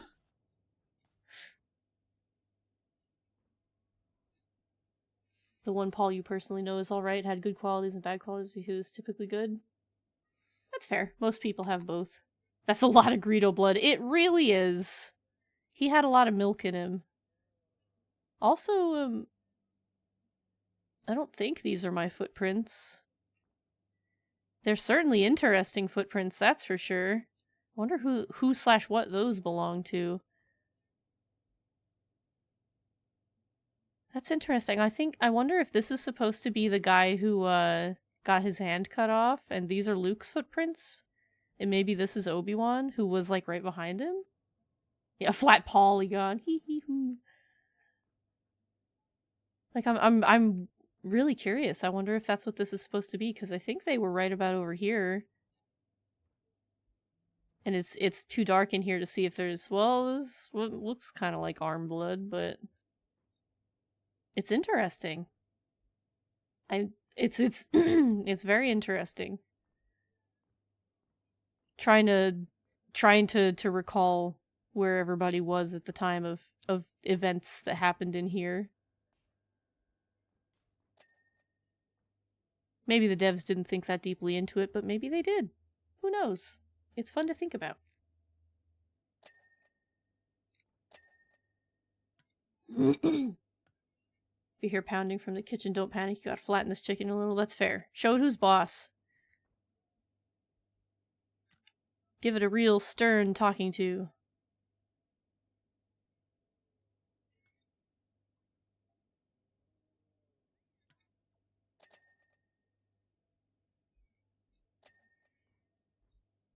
Ooh.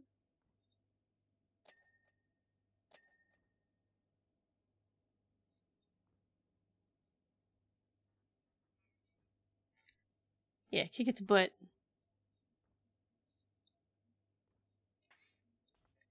Also gonna be lurking, but yeah. I'm all over the place today. I'm forgetting my manners. Canary, Raiders, obviously, if you need to go do whatever, please feel free. Lurk, hang out, whatever you gotta do. You were streaming for some time, you pushed yourself too far, you know, like you were saying. Please, go get some rest, go do some chores, whatever you gotta do. If you're tired and need to go, please head out. There's obviously, I'm not gonna be mad about that. Go take care of yourselves and thank you for coming by. Is what joke too dirty? What joke did I miss? Hang on. He's pounding his chicken in. Weird flex. No, that's not too dirty. That's fine.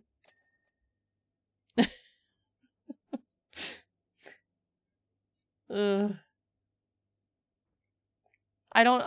There was a really funny burn related to that in another Discord, and I have no idea if anybody would be upset by me mentioning, but it's so funny. I laugh about it whenever I think about it, and I really wish I knew so I could say it. Ugh.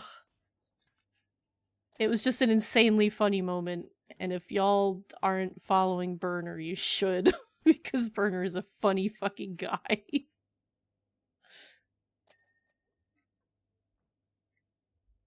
He was bitting his mutu. Yes. Perfect. Can't get through. So there's a gun and is this yes, he is burned VT now. That one guy with the hat. I mean, I realize that doesn't narrow it down, but you guys know the guy. Is it that guy he's got, I think he's green. He's got this fucking cowboy hat thing. Like this, I don't think this is meant to be Han's hat. But I'm like, maybe Cad Bane. Yeah. It's not his hat? Okay. I thought it looked like his hat. Or at least a hat that I had seen before. I'm like, because there's no way they would do this without hiding interesting references in it, but there's a lot of Glupshidos that I don't know. So I'm like, is this one of them? Chances are not. You could be wrong. Yeah, I also could be. I don't know. I just know that there's very few people who have that hat, and I don't think Han had a hat. I think I'm just thinking of Harrison Ford being, Indiana Jones with a hat, so I'm just, like, putting the hat on Han Solo because it's the same man.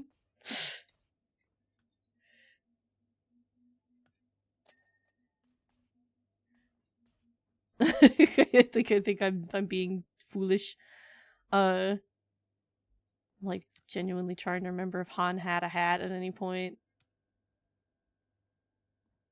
But, like, yeah, I feel like there's definitely going to be references around here, and I'd love to be able to spot them, but I'm kind of a buffoon who can't.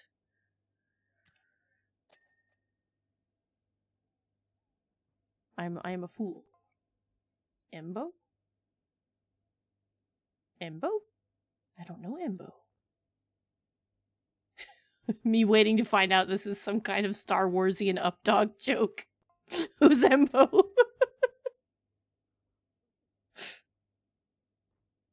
I'll fall for it, don't do it!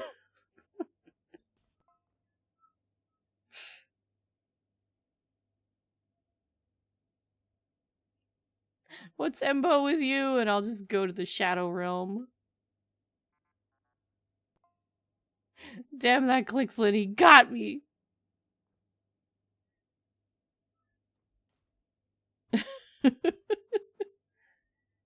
Was a Cuso bounty hunter who threw his hat as a That's rad as hell! Just like fucking shit. What's his name? Kung Lao. Kung Lao is so cool, y'all. And they totally in the most, not the most recent movie now, but the movie before it, they definitely did him a cool service by making his hat tricks so awesome. Unfortunately, he was killed because it's Mortal Kombat. But he was awesome before that happened. I just love a dude who can kill a guy with a hat. It's so unique. I like Kung Lao. He was fun to play as, even though I could never really figure out his hat stuff, like, reliably. I still want to see the new Mortal Kombat. I don't know if it's any good, but I still want to see it. The other one was a fun time. I don't even care if it was considered good or bad. It was a good time. There were some stupid decisions, though. Like, they hired an insanely famous guy to be Scorpion, and then his contract wouldn't let them cover his face because he was so famous. And it was like, well then don't put him as Scorpion because he wears a goddamn mask. Please put this man as anybody else. That's so stupid. Like, and he did a really good job. Unfortunately, it was really stupid to have Scorpion constantly taking off his mask. Because he couldn't not show his face because he was a very famous man. Yeah, exactly! Why would you cast that? I don't know. It was such a bad choice. Like, I guess he was like a really big name to have on the project or something. Unsurprisingly, I personally didn't recognize him because I don't movies people. Like y'all were having that conversation about who plays Doctor Doom, and I genuinely don't know who it is still, but I'm like really 50-50 on if I would know who it was if I was told. Like, you can say almost any name and I'm like, I don't fucking know who that is. He accepted less money for favor, and that was the condition to play the role. It's so stupid! It's so stupid! Get somebody who is willing to wear the mask and do a good job. Not, like I said, he did a good job, but, like, the mask is pivotal to, like, the storytelling and everything around him. It's part of his character. Like, you cannot have Scorpion without the mask. It was just so silly. Yeah, then hire someone else. It's on the internet. It must be true. That's fair. It's just like, man. But I liked that movie. I liked it. It may not have been good, but it was a good time. I want to see the other one. I'm sad that we missed out in theaters, but it goes back to the not being able to afford going out places. Money for movies was not in there. Just could not make that work.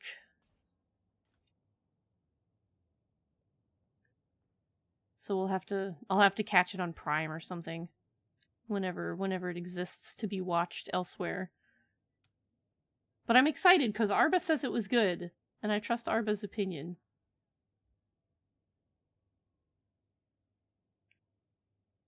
Even if me and Arba divorced over something food-related recently, I still trust your opinions on things. Because that's what love is! Love is forgiveness for whatever we divorced about that I can't remember at the moment.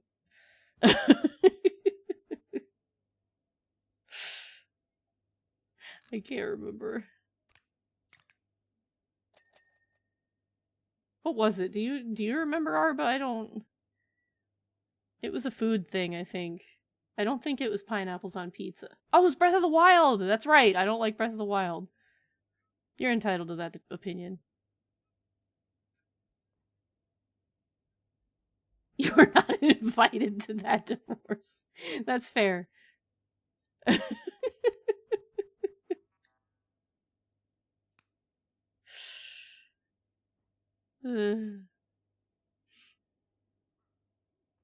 It's really funny how passionate people are about pineapple on pizza, and I am indeed one of them. It's just so funny how divisive it is.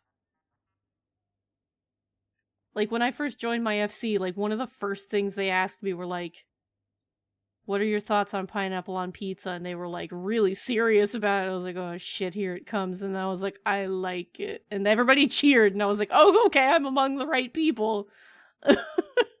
But it was so wild. I'd never been invited to the council of likes pineapple on pizza before. People get so mad. I don't care, it's delicious. They can die mad, it's delicious. But I like sweet and salty. It's good. It's tasty. It's just more for me. You can dislike it, it just means I get to eat more of it. That's the thing, like, people are like, how dare you not like eggs? I'm like, why? You get to eat more of them. Who was winning? Who was winning the card game? I genuinely don't know, but I don't even know, is this a real card game that they made for the movies? Like, is it a real card game with rules that exists? Who was phone? Exactly. Pazak? See? I was gonna say it's probably named something weird like Fazoodle or like whatever, but yeah, Pazak makes sense. Everything kind of ends in a hard consonant. Ostensibly Pazak or Sabak, who is... I don't know. I genuinely don't know. But that's interesting. Is it, like, any good? Is it an actual thing you can play, or is it just in, like, KOTOR? So which of these hands was winning? Who died at this table? Who got shot? Who shot first? Sabak in the movies? Okay. Green. It's really weird because, the Han versus Greedo shot first is interesting to me because, like I said, I saw, like, the 1990 whatever remasters when they came out, and I could swear, at my young age, who only saw it on VHS after the point, I could swear that Han did shoot first, but boy, if I say that, people will come firing at my face. They will shoot first.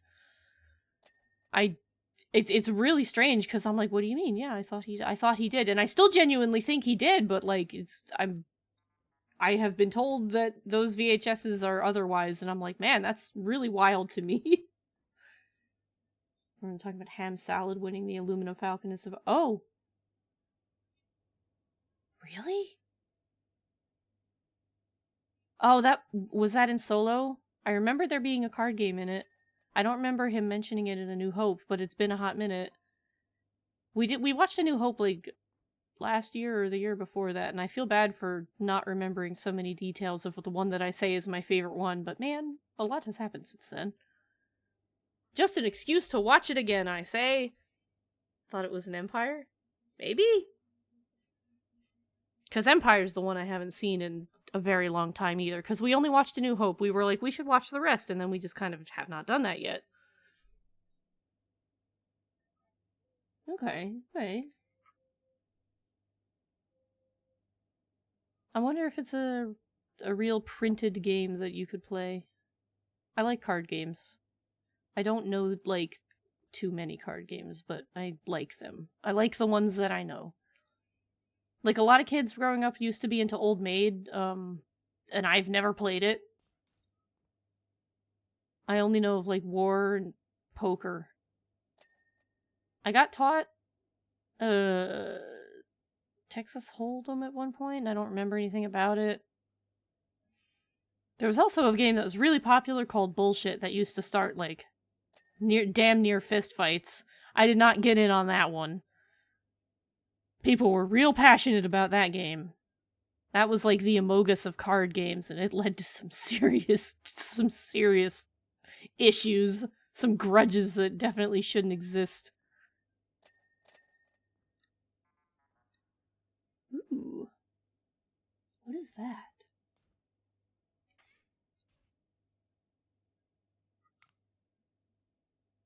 I love seeing all the little things on the tables. I'm so intrigued by everything.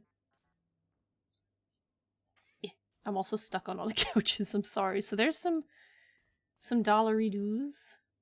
Some dirt. Some dollary-doos being exchanged for what I'm gonna assume is a data device or something? The DS had that game with a lot of card games. Yeah? Interesting. I'm gonna pronounce this wrong, but is it euchre? Who's big in your family? You've played it dozens of times. I don't think I have heard of that one. That's a new one.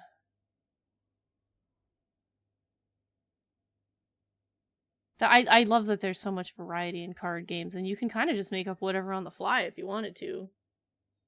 And I've played like Go Fish and stuff, but not very often.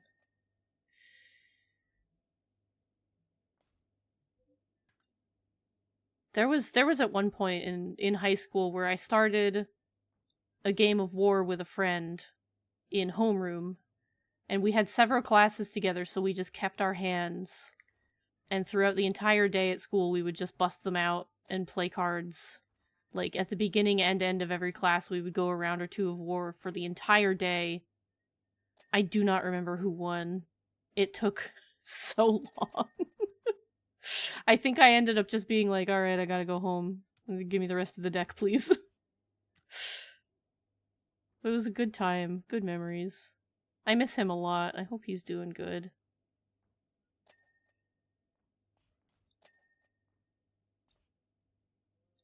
The friend who I did that with was actually, like, the one who introduced me to the concept of, like, being gay.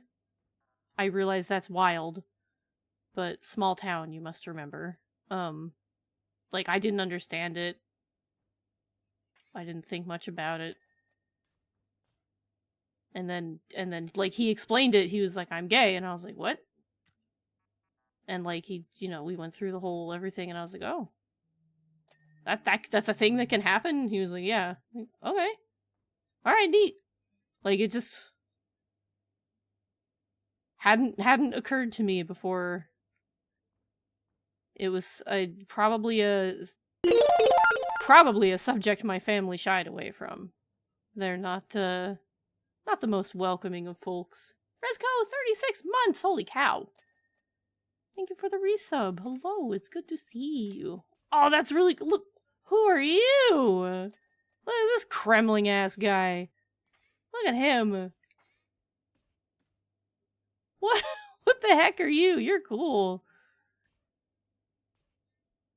A 4-player game, 2 teams of 2, and you had to kind of rely on your partner to get the program. What a way to put it. That's interesting.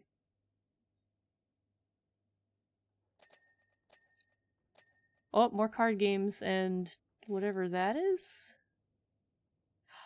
Oh, wait, actually, I wonder if that other thing on the other table was the walkie-talkie from the guy who, like, was like, yeah, they've come to the cantina, they're over there. The guy who was keeping tabs on, Luke and Obi-Wan. Because I don't know what the shit this thing is. This sure is a device of some kind. This thing. Maybe that was the radio device walkie-talkie thingy he had?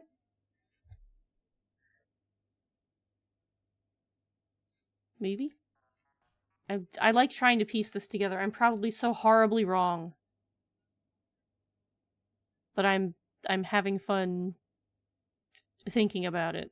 And that's the point.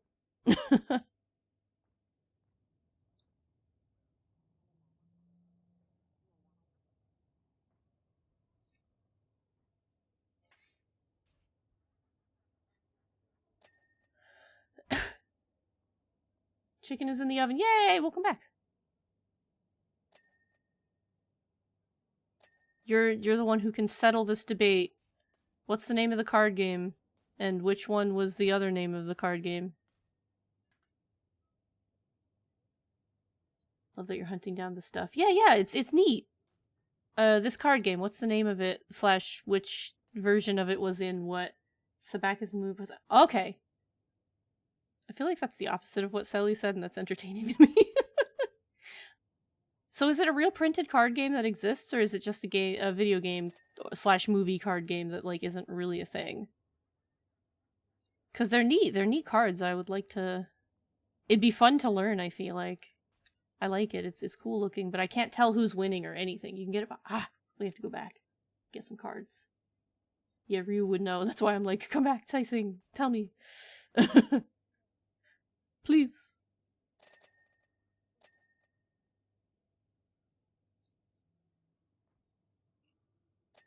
I love finding what I think are intentional Easter eggy type of things, or at least if they intended to make it look like this is the aftermath of Luke and Obi-Wan being here. Obviously, the entire bar didn't have a meltdown as a result, but, if it had to have done so, then this is what it would look like for XYZ reason. It wasn't actually show being played solo. According to the noted screenplays, it was Sabak as in he won it in a Sabaka game. Oh, okay. No, that's cool. That's good to know. Like, this is interesting. I feel like this DLC is a window into parts of the Star Wars universe that I don't think about. Like this card game that I didn't really know about because I haven't played KOTOR or anything, and I just don't remember seeing it in the movies. And it was probably mentioned so offhandedly, like, yeah, I won in a card game, like, that I didn't... This is not how I would have connected it. It's really neat. It's cool. It's all neat, and I like it, and I would love to learn a new and unique card game.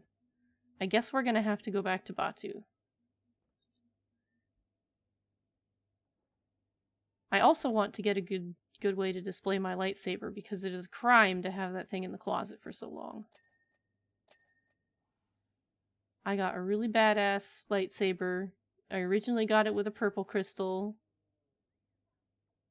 And then we bought a yellow crystal at one of the stores because they have like a whole bunch of extra crystals that you can swap them out for. So now it's a yellow one.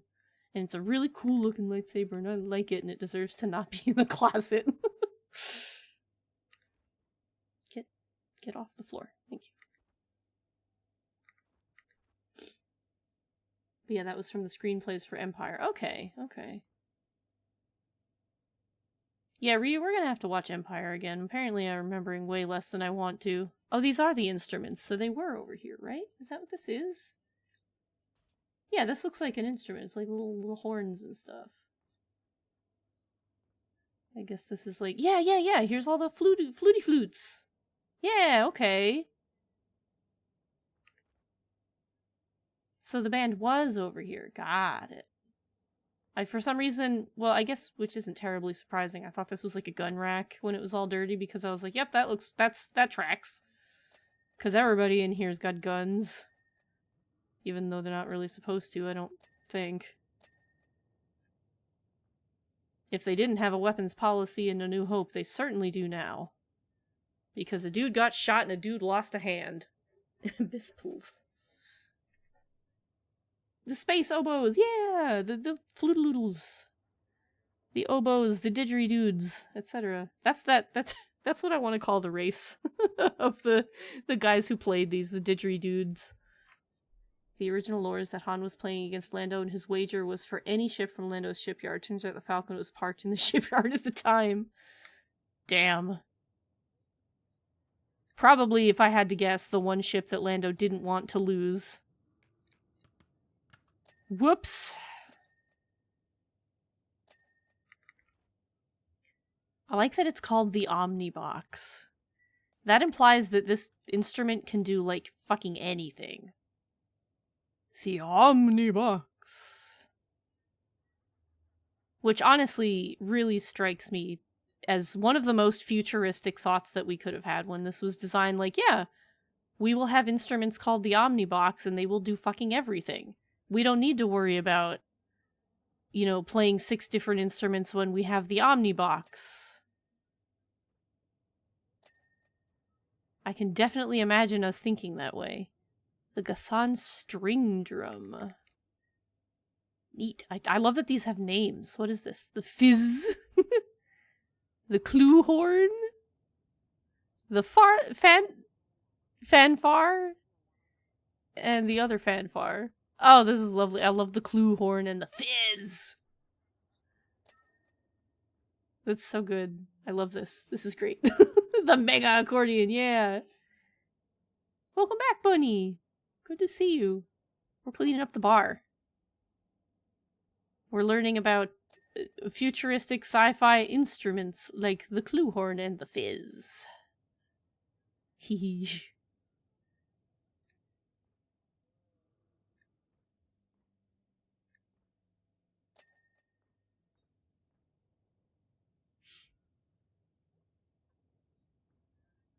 There's a few electric earth instruments with omni. Really? Ooh.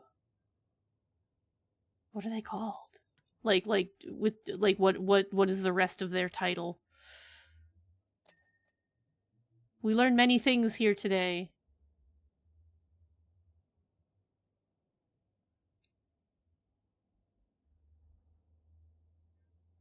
Imagine how expensive this would be on Tatooine given the moisture farmers are yeah, right? Like, you better think damn well about cleaning stuff. With the lack of water there is to go around. Or it becomes more expensive as you bring your own water from another planet with which to sustain your cleaning business. Like, could you imagine the kind of money you could make on Tatooine doing that? If you could just bring water to them specifically for your cleaning business and be like, yes, I will clean your shit because I have the water to do so, and you are at the mercy of whatever price I put on that. Absolutely wild to think about. Know your mom had a little button called an omnicord? Oh, a little button pad. That sounds that makes it sound so cute. Oddly enough. What? Oh, that's Glepshido. I was like, what emote is that? It's a little guy. Not Glepshido, but similar name, but it eludes me. What's his name? We have the sticker. It's from Sid. Max Rebo, thank you. Max Rebate. He's a funny little guy. We got a sticker of him from Sid. Sid, who is incredibly awesome. Brandy dandy new partner, Sid the Shork.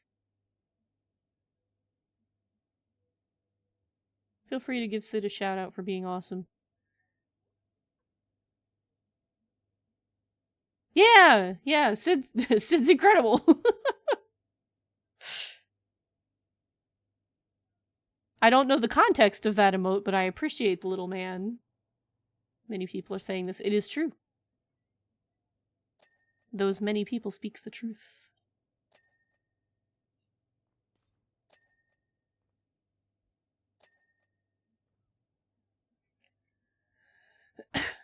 Yeah!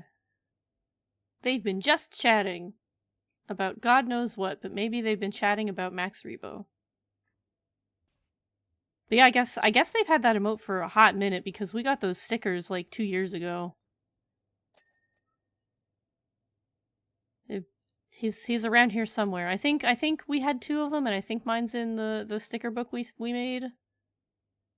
Is this all dirty as well? Oh, it is, yes. Flashbang. Whoop. Can I actually, like... I can. I just have to duck a lot. Am I meant to walk behind the bar, or am I sincerely meant to squat my way over the bar? I think I am genuinely meant to just hop. Very silly. That emote specifically looks like a plushie. Yeah, I think he is. I think that is genuinely a plushie. Like, and in the sticker, he looks like a little blue elephant man who's just a little plushy guy. I don't know.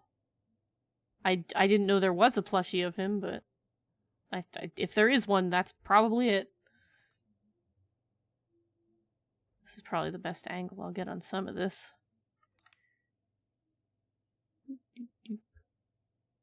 I'll probably have to do this on the other side of the bar as well. Ugh. Ah.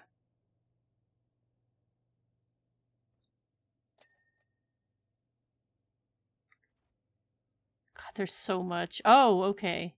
See, this all just kind of looked like tinfoil to me or something, or like some kind of metallic foil, and I was like, I can't tell if this is dirty, and then I flashbanged us with the dirt button. I wasn't sure if this was dirt or not, but now that I clean it, I'm like, oh, that makes a lot more sense. It's just the lights, and boy, are they a mess. Need to lie down for a bit. The Digging stream is in, like, 2 hours? Yeah, roughly. It's at 8. So I'll be stopping soon to eat dinner and rest up, and then we will be back at it at 8. To dig a holes, which is honestly going to be such a good time. Pratfall is so much fun. I'm really excited to stream it finally. We have played it on the side. I have played it in my spare time alone. I have not gotten better at it. It's a good time. Tony! Hi, Tony. It's good to see you.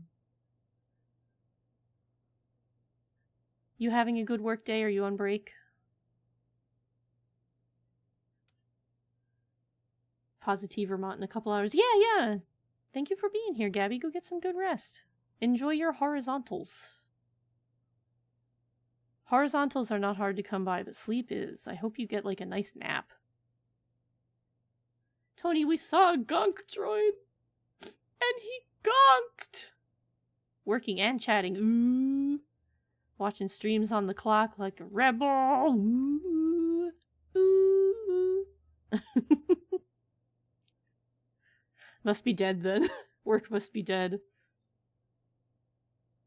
Oh. Can I... There we go. I was like, I can't stand up. But I wasn't done being on the counter yet, like a gremlin. It's really funny that I kind of just have to be squatting on the counter. There's no other way to do this.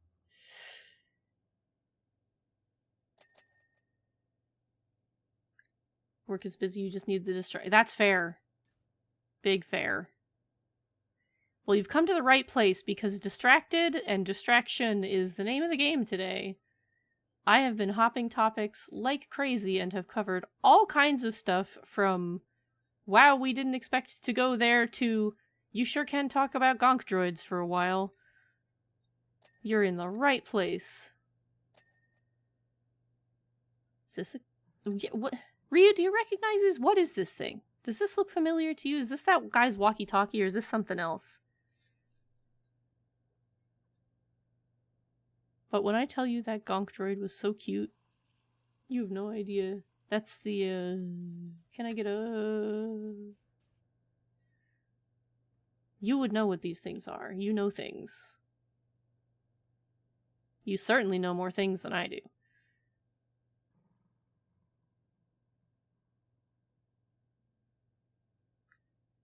The thing Qui-Gon uses to check Anakin's midichlorians. Really? Why the fuck are there two of them in here, then? Why do they need two of them?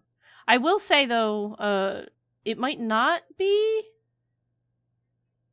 because the DLC description somewhere specifically said that this was for the original trilogy only. I don't think this covers any content from the prequels. So if that thing was only invented for those, it might not be what that is. But who knows? They could be just throwing random shit in here too.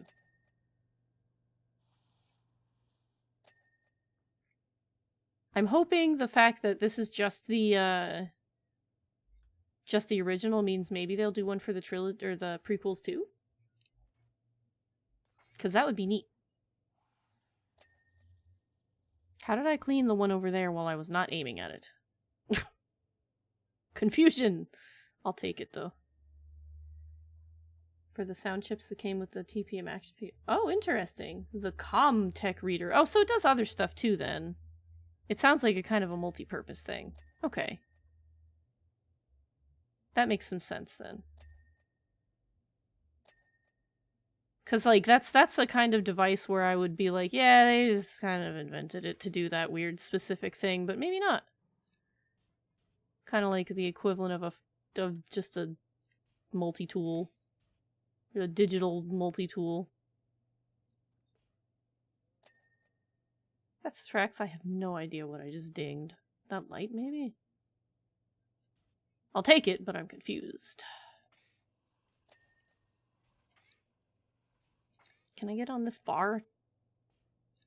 Sort of, but not really. Okay.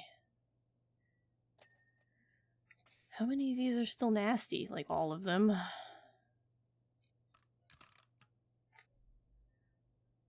My hand is starting to cramp up.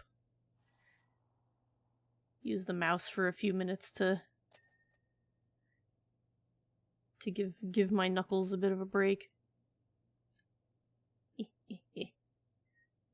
I hate using the mouse for it, though. It's so much more, like, I do it so much more gingerly, just like, and it makes you motion sick way faster.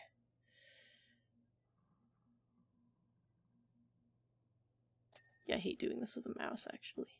Ugh. It's better, but it's worse at the same time.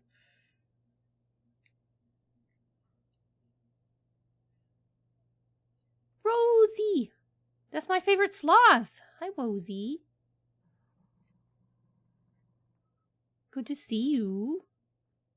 I hope that means you're out of work. And staying cool and chilling and relaxing and stuff. Hope you're doing good today, Wozy. It's good to see you as always.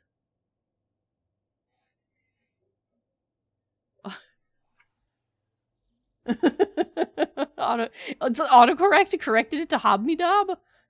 I like that. What is... So does that mean that's a real word? Hold on.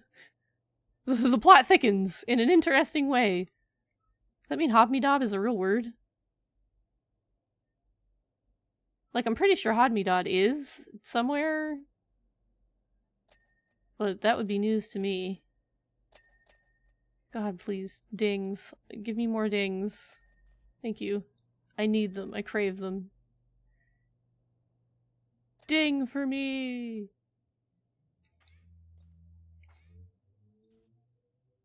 Please. Once you're done cleaning the cantina, Dutaru's taking over with a cover of green tambourine. Dang, and I'm gonna miss it. Because they'll kick me out because I'm a droid. Ugh. What a waste. What a loss. I should have put it in my contract that they let me stay for the music. Utterly unfair. I do all this work for them and they kick me out before I get to enjoy the cover of Green Tambourine. Bullshit. Absolute bullshit.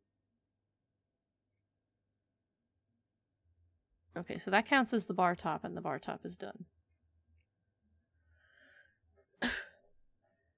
I'm surprised that, like, I haven't really needed the soap as much. I really expected stuff to be, like, super hard to clean, where they're like, yeah, you're gonna have to soap it, man, but not really?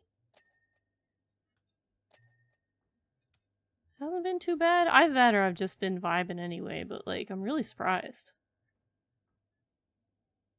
I'll take it, though. Alright.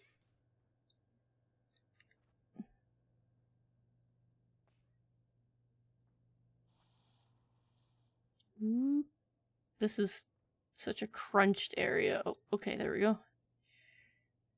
Whoop. You think Star Wars has its own sweet carol? I hope so. I hope genuinely that there is a song somewhere in the galaxy where no matter who you are, you will do the bwam bwam bwam.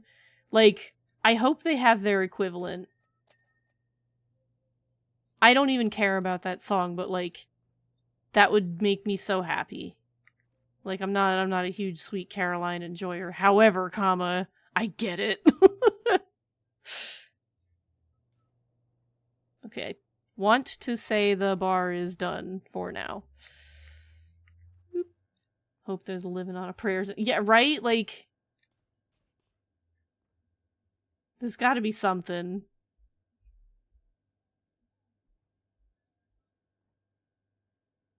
That was weird, sorry. Like, everything just kind of shook for a minute. I was like, what happened? I thought Ryu was coming up behind me. Like, what did I miss? What happened? What did I do? Ooh, bladed contraption. Wall gear. Wonder if this is decorative or if it does something. There's a lot of like interesting decorations that I'm like, were they in the original or are they like embellishment for my cleaning pleasure or what? Like, now I have so much shit to look for when I see this movie again. You have no idea. I'm gonna be like looking at the background super hard. Sing us a song, you're the Fizzabiz. Sing us a song tonight. Whack!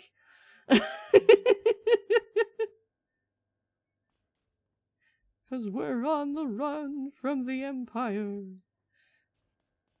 And you got us hiding inside.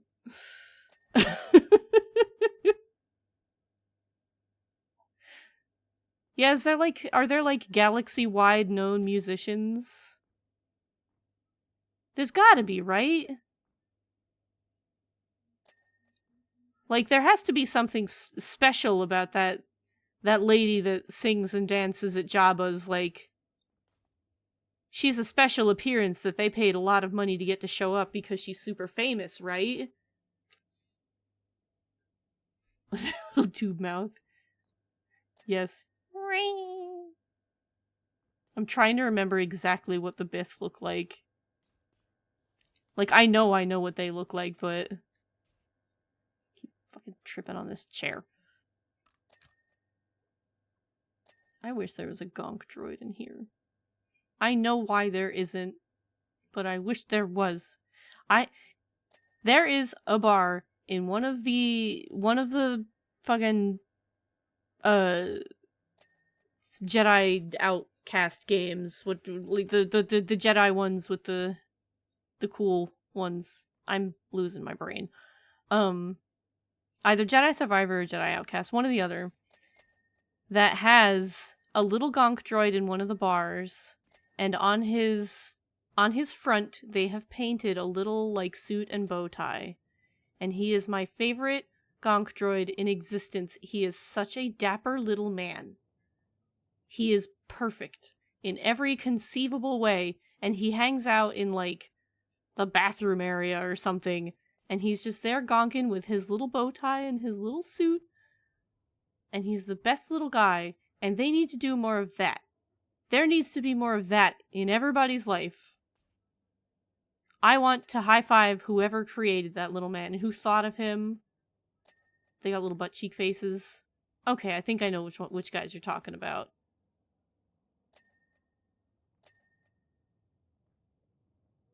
Yeah, these devices are everywhere. I'm assuming this is the equivalent of a cell phone here. Like, this thing is... There's like 3 or 4 of these in here now.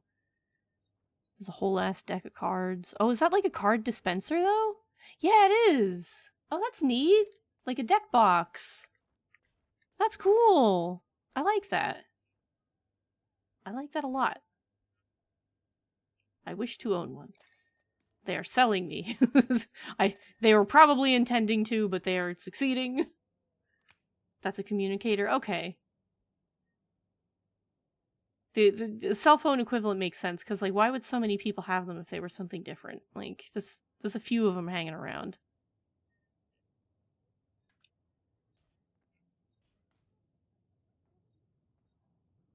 This DLC has been so much fun so far, just for that kind of stuff alone. Lore objects and interesting thingies. That little target's gonna drive me crazy, but there's gonna be 8 billion of them.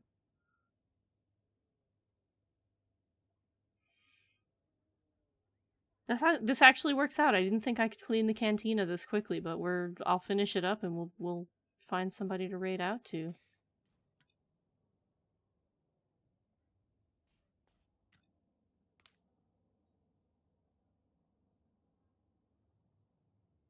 Honestly, this DLC has been worth every penny, and not just for the Gonk droid, but very much for the Gonk droid. But just for all the cool stuff, like, this has all been so interesting to look at and see and think about, and like, this thing is super cool. Like, look at that. That's awesome as shit. I don't even know what that is, but it's cool. Stairs are dirty. Where are the stairs dirty? Probably on this side that I don't think I ever sprayed. Did I leave the lamp dirty somehow? I sure did. It must be through the wall. What are you pointing at? Oh, chair. Chair? Dirty chair? Dirty wall. Oh, how did I miss this whole ass lamp? Lamp. Something. Wall light. Is it? Oh, yeah, it is one of those. Okay. Whoop, watch out. This one? This lamp? Nope, that lamp. Surprised I left so few things amiss. That's surprising. I love these replays. They're so silly looking. Yeah, I'm like a little droid guy. That's cool. You have been commandeered under suspicion of espionage. We think you might be one of the droids we're looking for. Even if you're not, we'll find you. Oh no! Oh yeah, okay. Can you imagine only charging $380 to watch this motherfucker? I am undercharging. I am not charging what I am worth to clean this monstrosity. The size of this thing. Who in their right mind wouldn't charge like 8 bajillion credits to like endanger their lives from just falling alone? But this is exciting. We're gonna watch this guy next week. I'm excited for this guy.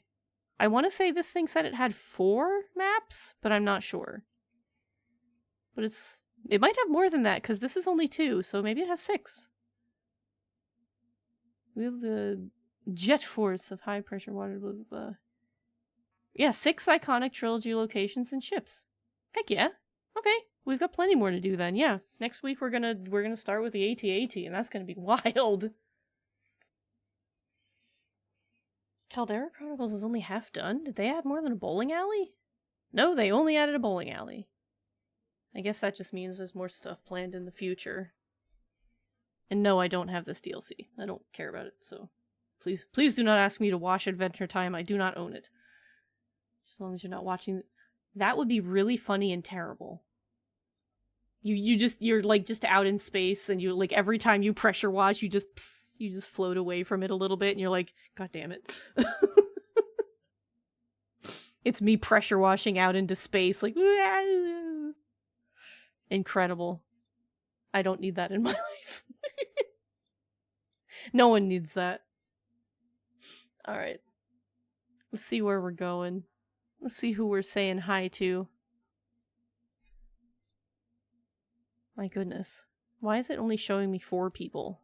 Please. Alright.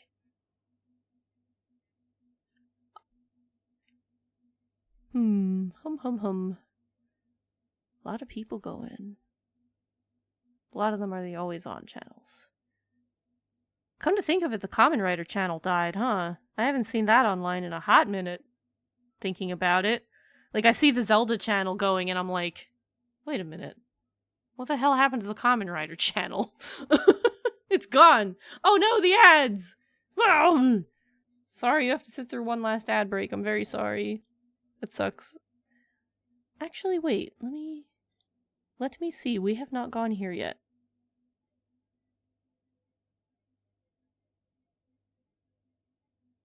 Oh, they're on lunch break, though.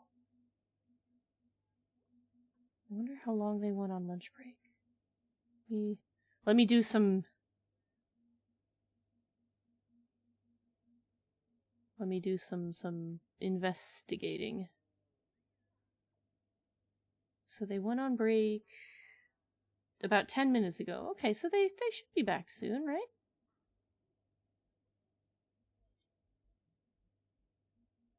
Because they've been going for 4 hours, but we haven't gotten a chance to raid in, and I'd very much like to, if I'm being real.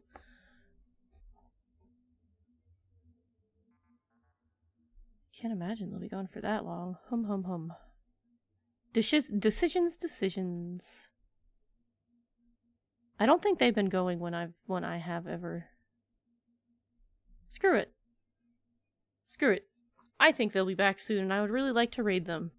If I'm remembering my Donothons correctly, Pix was part of Beer's Buddy. And they were a lot of fun, and I really liked hanging out in their stream, and I would like to go and show them some love, because they were really cool. So we're going to raid someone we've never raided before, but have seen and hung out with as part of Beer's Buddy. We're going to go to Pix EXE. They are currently on lunch break. They've been there for about 10 minutes, so I'm assuming they'll be back soon. Pix was after... Yeah! Pix was really cool. I would like to show them some love, because, like, I haven't really gotten a chance to, because I don't think I've seen them live while I have been. Let me make sure I've got the pronouns correct just before... He, she, they. Okay, so everything goes. So, you're all set there. So I guess expect this next week. I don't know what's up with Monday yet, because Hesper's got God, I'm terrible at this still. Selly has a lot going on next week, so we haven't decided if Monday's off the table yet. We don't know really what next week looks like. You'll see on the schedule either way. Wednesday and Friday might just be this. We might just continue power washing Star Wars, because why the hell not? This has been an incredibly good time. Don't be surprised if you see Ryu do it sometime in the future. It's fun. It's really cool, and it's an excuse to blab about Star Wars for 3 hours. Alright, and with that in mind, I will see you in about 2 hours on the Positivity main channel for Pratfall, for Diggy's birthday, because Diggy deserves to get celebrated for him's birthday, and we're gonna do it by having fun and digging holes! Because we don't ever get a chance to dig holes. We're all gonna be good digging pals, and I'm very excited because Pratfall is a ton of fun. And the last couple times we've played it, I don't think I have laughed harder in an extremely long time. So, yeah. Look forward to it. I'll see you in a little while. And yeah, have an absolutely wonderful rest of your... The children crave digging hole. They do!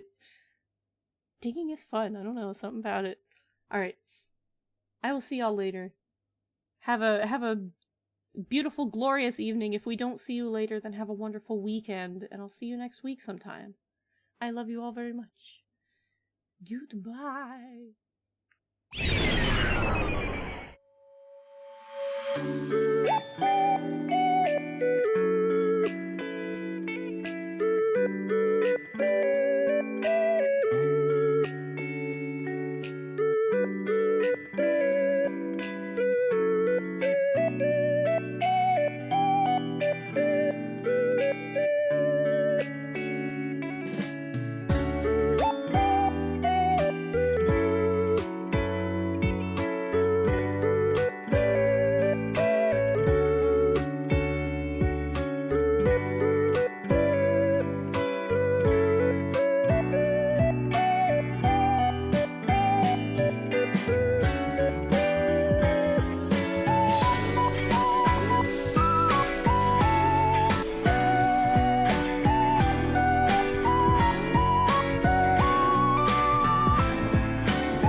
Jump! Take off toward a dream. Shoot! They're raiding out! They're raiding out as we speak! No! Alright, hold on, I gotta find another one. I gotta find someone else to raid. Hang on. Ah! Oh god!